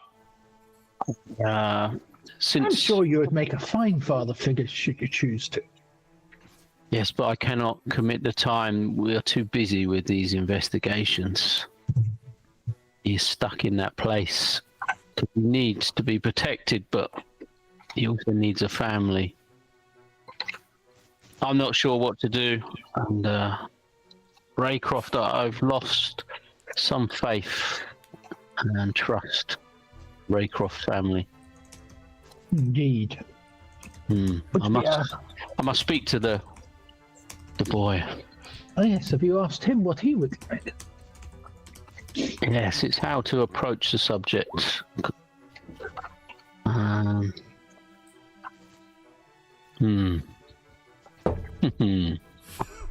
Yes, so I will have to speak to Dr. Raycroft. Maybe he would prefer half the attention from someone he loves than all the attention from someone he does not. It will be his choice at the end of the day, but I must put it to him correctly so I don't sway his decision one way or the other. I will think on it. In the meantime, we have other business to attend to as well. Yeah. We are always busy, it seems, in these troubled times. As we wait for the others to return. Any luck with your investigations with Miss Carrington? No more confirmation of what we heard, but she was approaching someone from the 9th Medical, which is always concerning, since they're not near a problematic group. Another name that keeps cropping its ugly head into our Ugly investigation. indeed. Ugly indeed. Well, They're hopefully not the others. people. Yeah, they're not people to be trusted, I feel. Well, definitely not. But hopefully the others will bring back some more news and forward our investigations. And we also have this dinner to attend this evening. Very good. I hope they have fish. So if those, if you two just kind of, putski around the house for a bit, Golag and Basil will return. And assuming that's where you're heading, are you guys heading back to the office, or is there somewhere else you wish to go? Probably office, eh, Basil? Yeah. Okay. Golag. Well, first off, Golag and Sally and Basil, you can all get a hero point. Actually, I would not go there, but I would like to know: am I able to contact IOU? How would you go about doing that? And there must be some way to reach them because they get clients. So you were not aware of them until they interfered with that Malfeshny. Yeah. But what you could do is try and, what that would do is that would take you out of the evening because you would have to be gathering information. Yeah, but I wanted to talk to the children. I guess that was important to maybe help them not fall to their nightmares. And I guess the children were supposed to be there, weren't they? This dinner tonight. Oh, yes. Yeah. So I guess I can't do this today. That's the only thing, man. Okay. Golag, would you kindly give us a will save, please? Let's get that painting up, possibly in the dining room. This would make a great cape or perhaps shirt. Well, how could we study it if it's not hanging in the office? I don't understand. I mean, surely we can afford someone to carry it around, right? Indeed. Okay. Golag, you were driving along, and Basil, perhaps you're talking out loud through some of these plans of we've got to follow up with IOU, but how are we going to get there, and blah, blah, blah. And what you find, Golag, is his voice sort of as you're driving along and navigating your way through it's still quite bright out because it's the summertime, so it's going to be several hours before the dusk comes. But the sound of the city and the sound of Basil's I don't want to say nattering, but his thinking out loud is little subdual damage on Basil there. It kind of falls away, and you begin hearing a voice that seems to be whispering, and that's when Basil's like, "Hey!" kind of gets your attention, and you have to kind of wow, swerve around a carriage that seems to be stopped just a little too far into the intersection, so you nearly clip one of the horses. The voice goes away, the sound all comes back. Yeah, Basil, you're not sure what he was distracted by, but no doubt because he was listening so intently to what you were proposing for tomorrow. Maybe I should drive? No, I'm thinking. I don't respond. So that is more than enough information for me to know that he's under some influence because he did not protest loudly. So I want to say I look over at your face. I said, "No, there's not a conspiracy. No," and I adjust my scarf. Yeah, a Duncan original with a harumph. Yeah. It's a harumph adjustment. Nice. Are you able to drive? Oh my word! And I adjust my hat and goggles in response. Yep. Okay. All right, fine. I do think the proximity. I will allow. There's a possibility that the proximity to what you're holding has an effect. I will allow the possibility. It's not a certainty. I'm deep in thought, but it's possible. Golek, I have an idea. I get out of this carriage You drive home, and Yeah. I will get there with the picture, and I will walk. I pull over. Whoa. Okay. So then it will be Golag who arrives home first. Basil Just to would be able to. satisfy you, Basil. To satisfy you, and I pull over. Okay. Okay, So Golag arrives home first, guys. What is Golag's mood? I will say Sally and Adam, assuming you guys don't regularly read the Times as soon as it comes in, you may not be aware of the attack on Doc yet. Does Golag notice a difference when Basil gets out and I return? How would I compare my drive home? Am I distracted at all? Whatever happened didn't happen, doesn't happen again, but it doesn't feel any substantially different. Okay. Oh. So maybe maybe. So I'm left with a maybe. I will say, the voice you heard is not one you've heard before. You could not make out the words, or perhaps it was just, like when you're like barely overhearing a conversation in the other room, Charlie Brown parent style. That's sort of what the voice was. It was not that. It may not have even been forming words. It's not that it's a language you don't understand. It's that you couldn't quite make out enough to make out what the words were. And I did have the notion in the moment of when I hear the voice checking on my shadow. Are my tattoos there? Yeah. Okay. Vibrant, dark. Okay. Just an instinct. Just checking. Okay. I get home. So you walk in. I'm piling accoutrement on. Yep. So. Sylvan comes out and he's got a look of concern on his face and a look of sincerity, more so it's very unbecoming of him. Sir, have you had word of your father? Not yet, Sylvan. I'm afraid I am still blocked out by his organization. You are aware of the attack then? I am, thank you. I have no news other than what's in the paper, I'm afraid. And you see he produces, it seems as if, and typically I imagine when you get home, he would lay out the papers for you to grab and then you can go and, read at your leisure to keep on top of whatever. He's actually concealed it from you so you would not accidentally find it.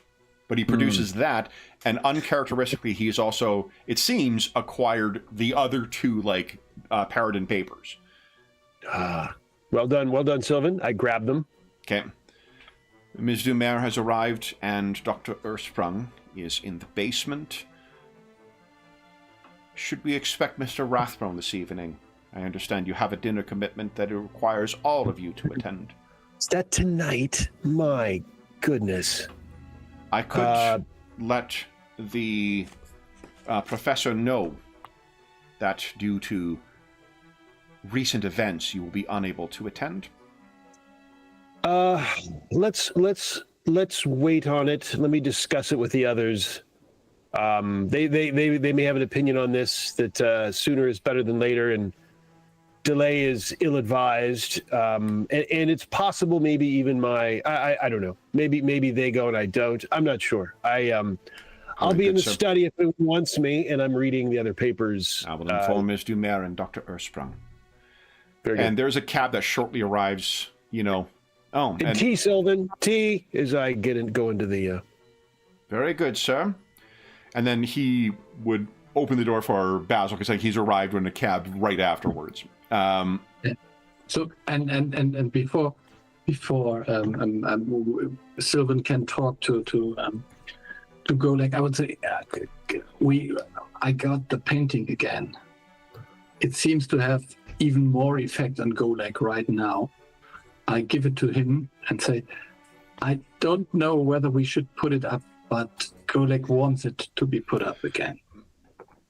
I understand the favored framers who we use are in great demand right now.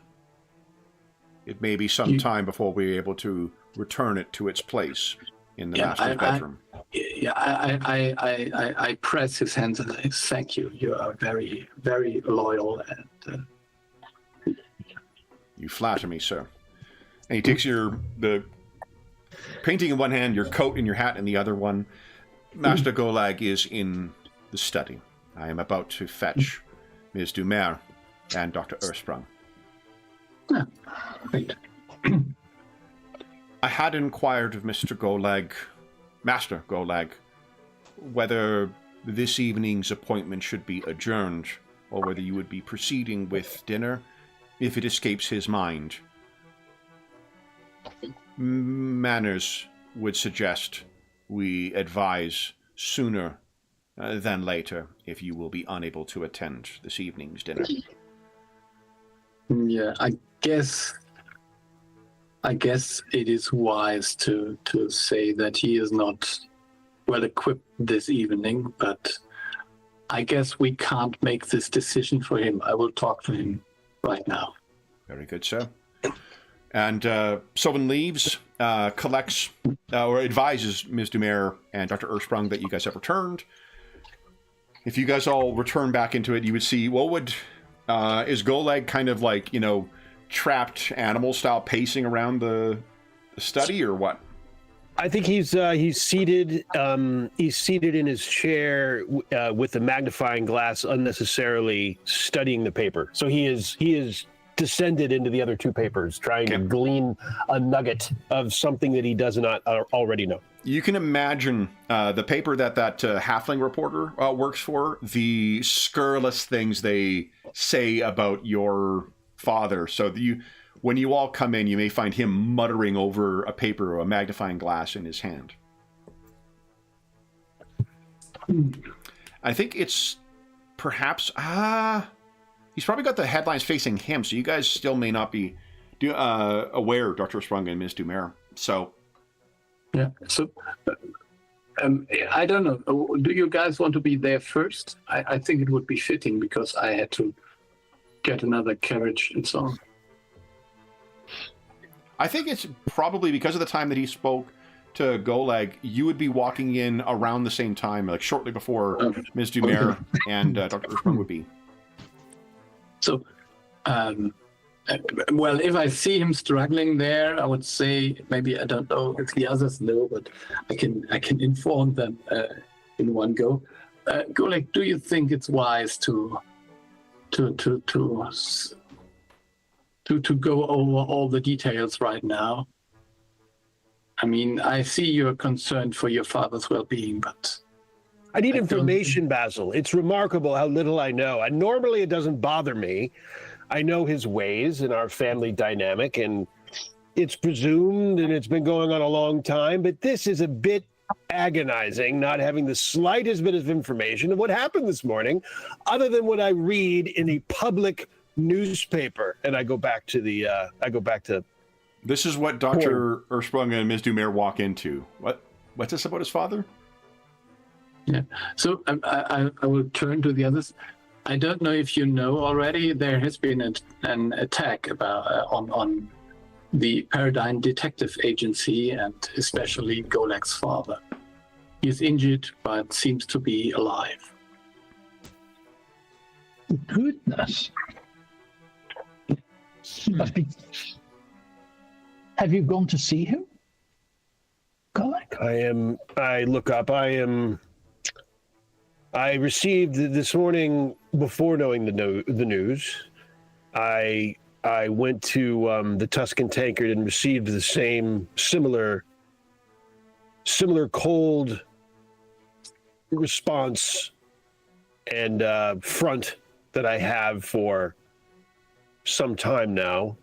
The only difference being that I was, despite the public in there pretending not to know me, preposterously, he did allow a solemn warning about my health, a concerned warning about my health before asking me to leave the bar. At the time, I did not know the reason, and of course, and then very shortly thereafter saw the newspaper and see the connection.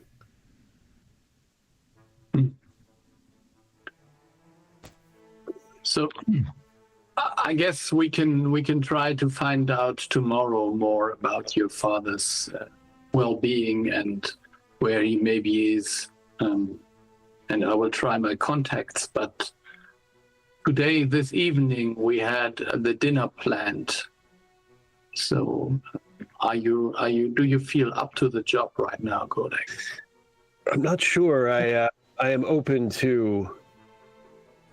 I'm open to counsel on whether this should happen, whether there is what the urgency is, whether it should happen or later. Not sure. I guess the urgency is very high, but on the other hand, I guess I don't know if your presence is needed there. I guess the best chance of convincing someone is still with Sally, maybe, or Dr. Adam. Go ahead. I had this thought. I had that thought myself. Go ahead, Dr. Ersprung. Well, obviously, if you don't feel up to this evening, we would fully understand. But I also don't like the thought of you being here alone with this new disturbing news, and a distraction might actually do you good. Basil, could you give us because your class ability, give us a perception check, please? Yeah. You just want to get that one roll in, yes? We can't lose our franchise. Yeah. Okay. So let's see. Yeah, that's good, I suppose. I think prone as you are to sort of like get to the window and look outside, across the street and on the left of the alleyway, there is a familiar silhouette that is trying very hard to not be seen. And it is one of the IOUs? That is correct. It is. Oh, that is. I can find him. Guys, when did we get so many handouts in this game? Yeah.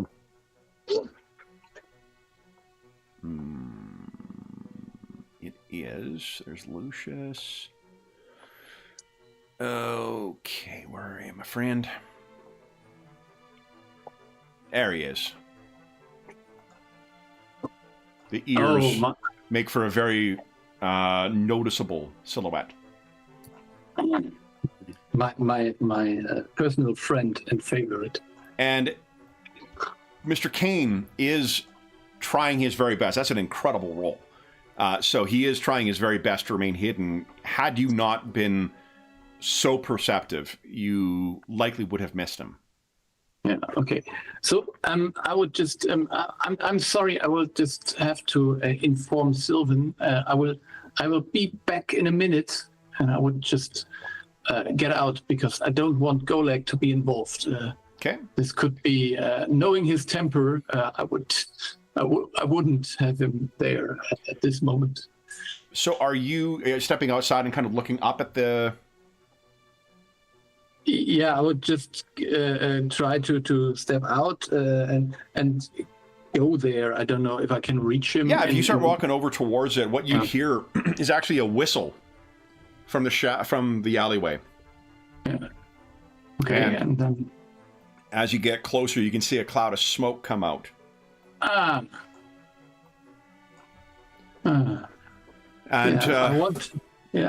Afternoon, Master Rathbone. Or evening, I suppose. I don't know. What is the general thing to say, Miss or Mrs. if you don't know? It would be Ms., I suppose. Yeah, Miss O'Loughlin. Oh, that's quite a coincidence. I wanted to talk to you as well. You just fought me, or was it one of me men? Do you really want to know? Oh, aye. If someone deserves a thrashing, I'd sooner deliver it. Or if it's me own. No, I didn't spot you, but let me put it this way. I guess other people wouldn't have known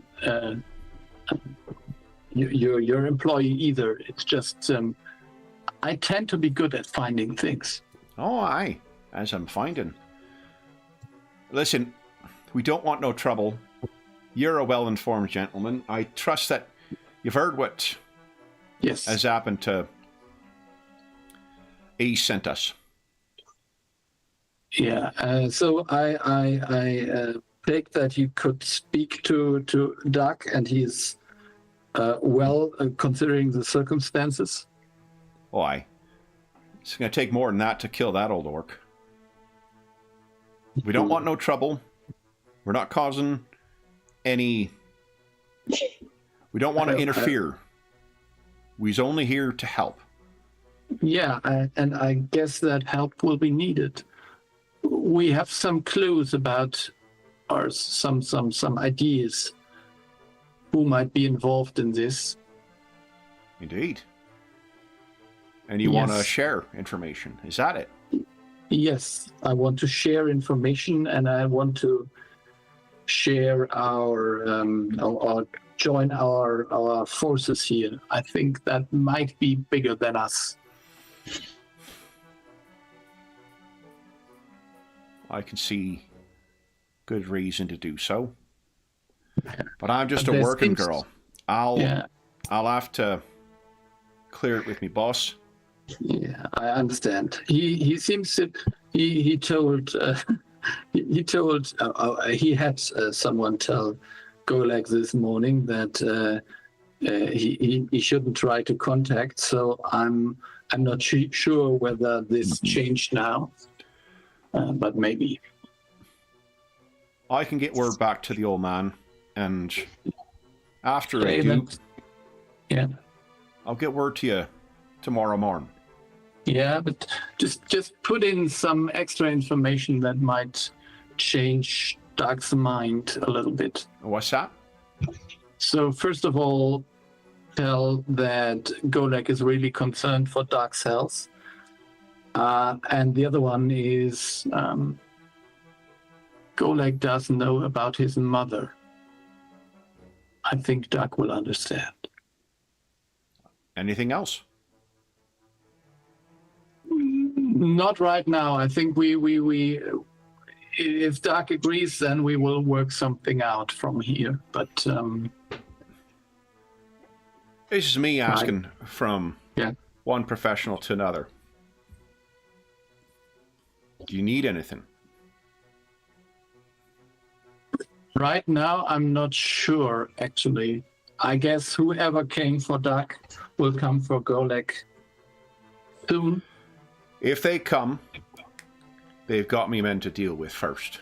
They'll be stepping through hellfire and brimstone before they get to you. So thank you very much. That is very much appreciated. Next time, perhaps make it easier for us to follow you, eh? Well, come on, a little professional competition, as they say, is always nice, isn't Why? it? It's just You lot sleep well tonight. Yeah. We'll be keeping watch You out too. for you. so. Thank you again. Evening. And she fades back in once again. You go back inside. So while Basil is talking to Miss O'Loughlin, Mr. Mayor, Dr. Ersprung, have you any questions for Golag? I assume, is he going to give us like a briefing of what Watson Cole said? I think he's got a little bit of a 1,000-yard stare. You'll probably need to prompt it. He's got deep thoughts going on and a very somber, furrowed brow. He's not, on the one hand, it's a little, it's not disturbing because of the context, but he's definitely got deep, he's not lost in thought. He's having very purposeful thoughts, but he's not responding but you can, just ask him. Yeah, I would ask him, I assume this, but your father will have some sort of doctor or something looking after his health. There's no need for us to get involved on that front. Yes. If I can be any assistance. It's appreciated. I'm not able to even have a conversation with him, much less. But yes, we'll keep that in mind. Surely, he's going to. He's he's high on self-preservation. We can be highly confident of that.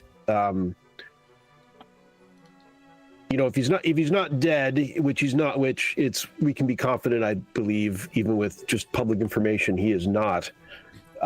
He is a handful, and he will continue to be a handful. Fortunately, sometimes I have rued that fact, but not today. But I will say this, and you get the impression that now you're getting a window into Golag's deep thoughts. He says, "We're under attack, and this won't stand." And he he hits the desk in front of him and says, "It's an odd situation. This I am used to. I'm used to viewing my father and his firm and its sort of omnipotent, if you will, standpoint. Sometimes annoyingly so, but omnipotent it is not. And there are powerful forces at work, some of which I did not know even existed until very recently. We have to give this some considerable thought. I don't like being our own client. I try to avoid it as much as possible, but this is different. And we have to get to the bottom of this. Your client is a notorious cheapskate too. I mean, yeah, it's annoying. They never pay when it's you, and always nickel and diamond on invoices. Oh my God! But the family is under attack, and I think that includes even my mother. But as little information as I have about that at this time. But we are bereft of information, and that has to be our first. Our first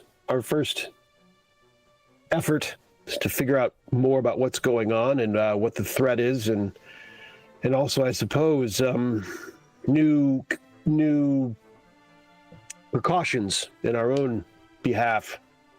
But in any case, I am open to thoughts about tonight. I'm not sure how useful I'll be, but I think you're probably right about staying together. And it being, even if I'm just there, if not particularly useful, about it being the best thing rather than me just holed up in the lounge in the study here, fretting and scheming. And then he looks at you. And did Morris Watson fold? Did he have anything that is going to help us with our investigation? Any update on the painting that you went to talk about? Indeed, it was a very productive conversation. Our relationship with the university is appreciated once again. It was quite at length. He said that in short, he said that the magics in the painting were pretty extraordinary, complex, and multifaceted.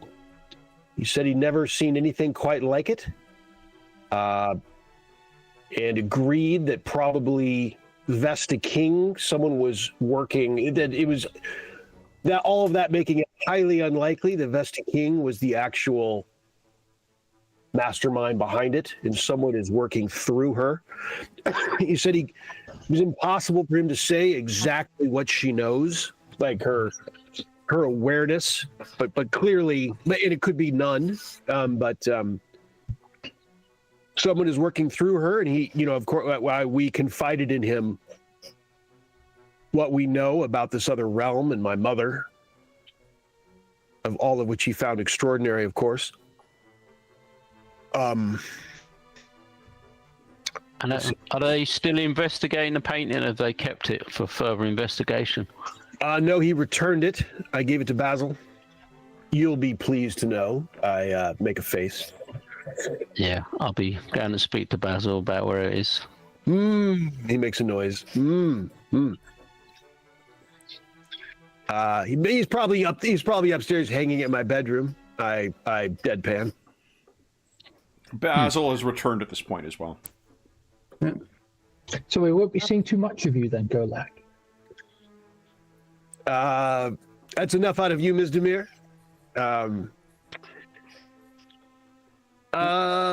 We had some discussion about the order I was not aware, I don't think, or I've forgotten, of how close Professor Watson Fole is to Archibald of the Order. They are quite tight indeed, and his concerns about Archibald are substantial. And I wish, talking to Professor Watson Fole, I wish our plate was more clear, more empty, that we could perhaps back to being our own client again. But in looking into Archibald's disappearance, which has gone on for too long, unfortunately, recent events preclude that to be a predominant focus of ours. But in any case,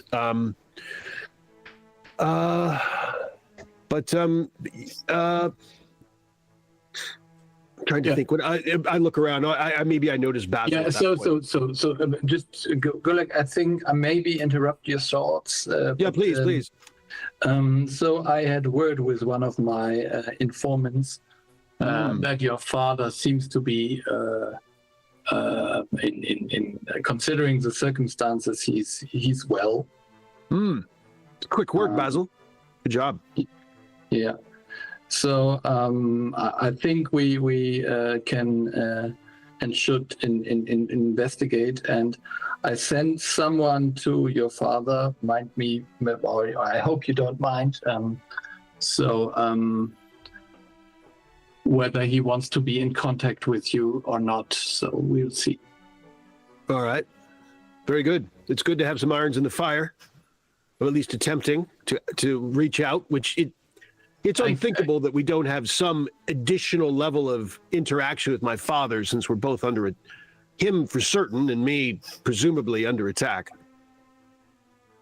I think that is true, but also there's a more personal side to this, maybe. But that's not for me to decide. But another thing is, now we have to decide. We really have to decide now what to do with the dinner. So, Adam, you wanted Golek to join us? I would be safer if he's. I would be happier if he was with us. Okay, so Golek, do you feel up to the task?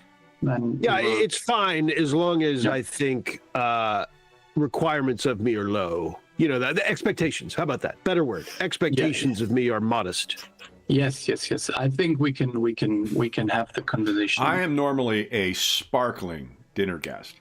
I am aware that we lean on my insights and knowledge and whatnot are considerably, but not tonight. I'm afraid that there will be fewer words to hang on from me this evening. Should we bring the painting? I jest. Everyone relax. I jest. Yeah. So considering a clatter from the other room. Yeah, I talked to Sylvan, so we unfortunately misplaced the old frame, so it will have a new frame and will shortly be again on the wall. Yes. I give a look. I don't think. Moving on, I say. Yeah. Okay. So we can assume that you guys you have shared everything that Dr. or Professor Watson Fole shared about the painting. And I'll look at Basil, since whatever I forgot. Yeah. I look at Basil. I said I was doing a mediocre job of informing them of our conversation. So fill in the gaps, Basil. Yes, I think I did already. So very good. Then, dinner this evening. Yes. Anything else to discuss before you guys make yourselves ready for dinner? No, not. I think without actually maybe doing it, I will try to go into more. That we should have discussions of precautions, maybe like we've never done. That as a firm, and protocols kind of thing, and magics and. Watching each other's backs, and we should do things differently than we've done. We act with a confidence that is not. That okay. I would just. I don't know how you react to this, so I had decided to not speak about it. But I think now it's the time. So your father sent IOU here to protect us. They are watching us. And considering how well they handled previous cases, I'm pretty sure that they will notice everything that we would have noticed. So I feel safe here, as safe as we can be considering the circumstances. Well, Very good. Well, to keep together will make it an easier job for them then. Indeed. Well, that's good to hear. I mean, that's the most interaction I've had with my father in a year, even if it's by proxy. And I'm not sure whether this is true and whether your character would even think that this is true. We always had some kind of traces where your father had done something or arranged something. So it was not like he was present himself, but he had someone warn you of this and that. So there was some kind of, I mean, he didn't want to talk to you and he had no one. So, but it wasn't not like you were totally ignored in a way, was it? He's keeping an eye on you. Yeah, I think that. And that was fine before, but I'm less okay with it now, Basil. I'm annoyed. I'm annoyed at the situation more than I am at my father, Yes, but yes. I'm less subdued about my father's oddities and family dynamic than I'm normally just resigned to. I'm less resigned about it at the moment. Yes. He's a threat. I'm a threat. And I'm glad to know that he's not going to stonewall me, as we ought to be working together on this threat, a threat of a level that we've, I don't recall the last time he was attacked. I mean, I think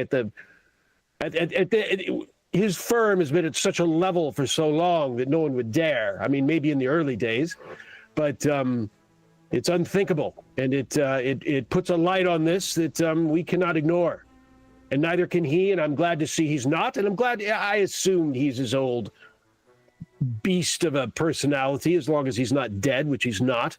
But it's good to see it nonetheless, to have evidence of it, and him sending out IOU to protect us just gives me. It's good. It's it confirms what I already suspected of him. One thing to consider as well, Golag, is if Doc is seemingly publicly attacked and weakened, how many enemies do you think he's made in the city in the past several decades who may see this as an opportunity? Yeah, countless. I mean, well, once again, speculation. It's speculation that it's all centered around this other realm and these shadowy enemies. And of course, it's not necessarily true. But until further notice, that seems to be the best presumption. Until, as we desperately, I'm afraid to say, seek more information on this epic threat. And with that, I think, guys, we'll have to bring today's session to a close because we are out of time. So for those listening at home, thank you so much for joining us for part 2 of Queen of the Veiled Sun, our current Paridar mystery. As is always the case, if you have any comments, questions, or concerns regarding the session, the campaign, or the game we're playing, please don't hesitate to leave a comment in the comment section down below, and I'll endeavor to reply in a timely fashion. There's also a link down below to the Dungeon Musings Discord server, where we have a channel dedicated to the Spires of Paridar campaign, as well as most other campaigns and games we run on the channel. There's also a link down below to... on the server, we also have things like Find a Group, GM Discussion, Virtual Tabletop Chat, Convention Chat. There is a terrifically helpful, knowledgeable, and friendly community over there, and you're more than welcome to join us. There's also a link down below to our friends at Noble Knight Games. Noble Knight Games are the preeminent unionized retailer of hard-to-find and out-of-print RPGs in North America. And not only do they have an incredible selection of new role-playing games, board games, and card games, they have an unmatched selection of hard-to-find and out-of-print RPGs, like, say, the Dark Eye RPG, published by Ulysses Spieler.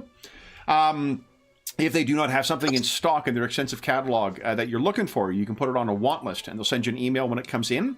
And if you make a purchase of $10 or more through their website, be sure to enter the code Happy Muse Year. It's listed in the description of the video. It's easier to type than it is to say. All caps, all one word. It'll save you 10% on any purchase of $10 or more. And that'll change as of April 15, 2025. If you're listening to this after that time, come back to one of our more recent videos. We'll have the current discount code listed down below. I'll also note we're about 2 months off from our annual charity marathon. For the first time, the channel, we're doing a marathon session, 16 hours of playing Dragonbane, a 4-part adventure that will see opportunities for donors to affect the gameplay as we go, both to make things more challenging or easier for our heroes as the mood strikes in. All donations will benefit the SOS Children's Villages International Charity, terrific organization active in over 130 countries, benefiting over 80,000 orphaned and abandoned children. We'll have more information about that soon. I'll shoot a video about that shortly. But yeah, and mark on your calendar, May 31st, 2025, we'll be having our 16-hour, 4-part Dragonbane session, the Doom of Drakengard, I think is what I called it. I think that's what it's called. In any event, last thing I'll say is a huge thank you to our stalwart illuminators. Terrific session, guys. So Sean, James, Ingolf, and Darren, thank you so much for playing today, guys. This was a great session. I am so sorry for what's going to happen at that dinner in 2 weeks' time. But we'll be back in 2 weeks to see what is waiting for our illuminators at this dinner. But until then, for those listening at home, thank you so much for joining us once again. We hope that we gave you a few hours to take your mind off the troubles of our world and think about the troubles that our intrepid illuminators are uncovering. I guess it's more the shadows that you're uncovering. But until we see you again, stay safe, stay healthy, and happy gaming.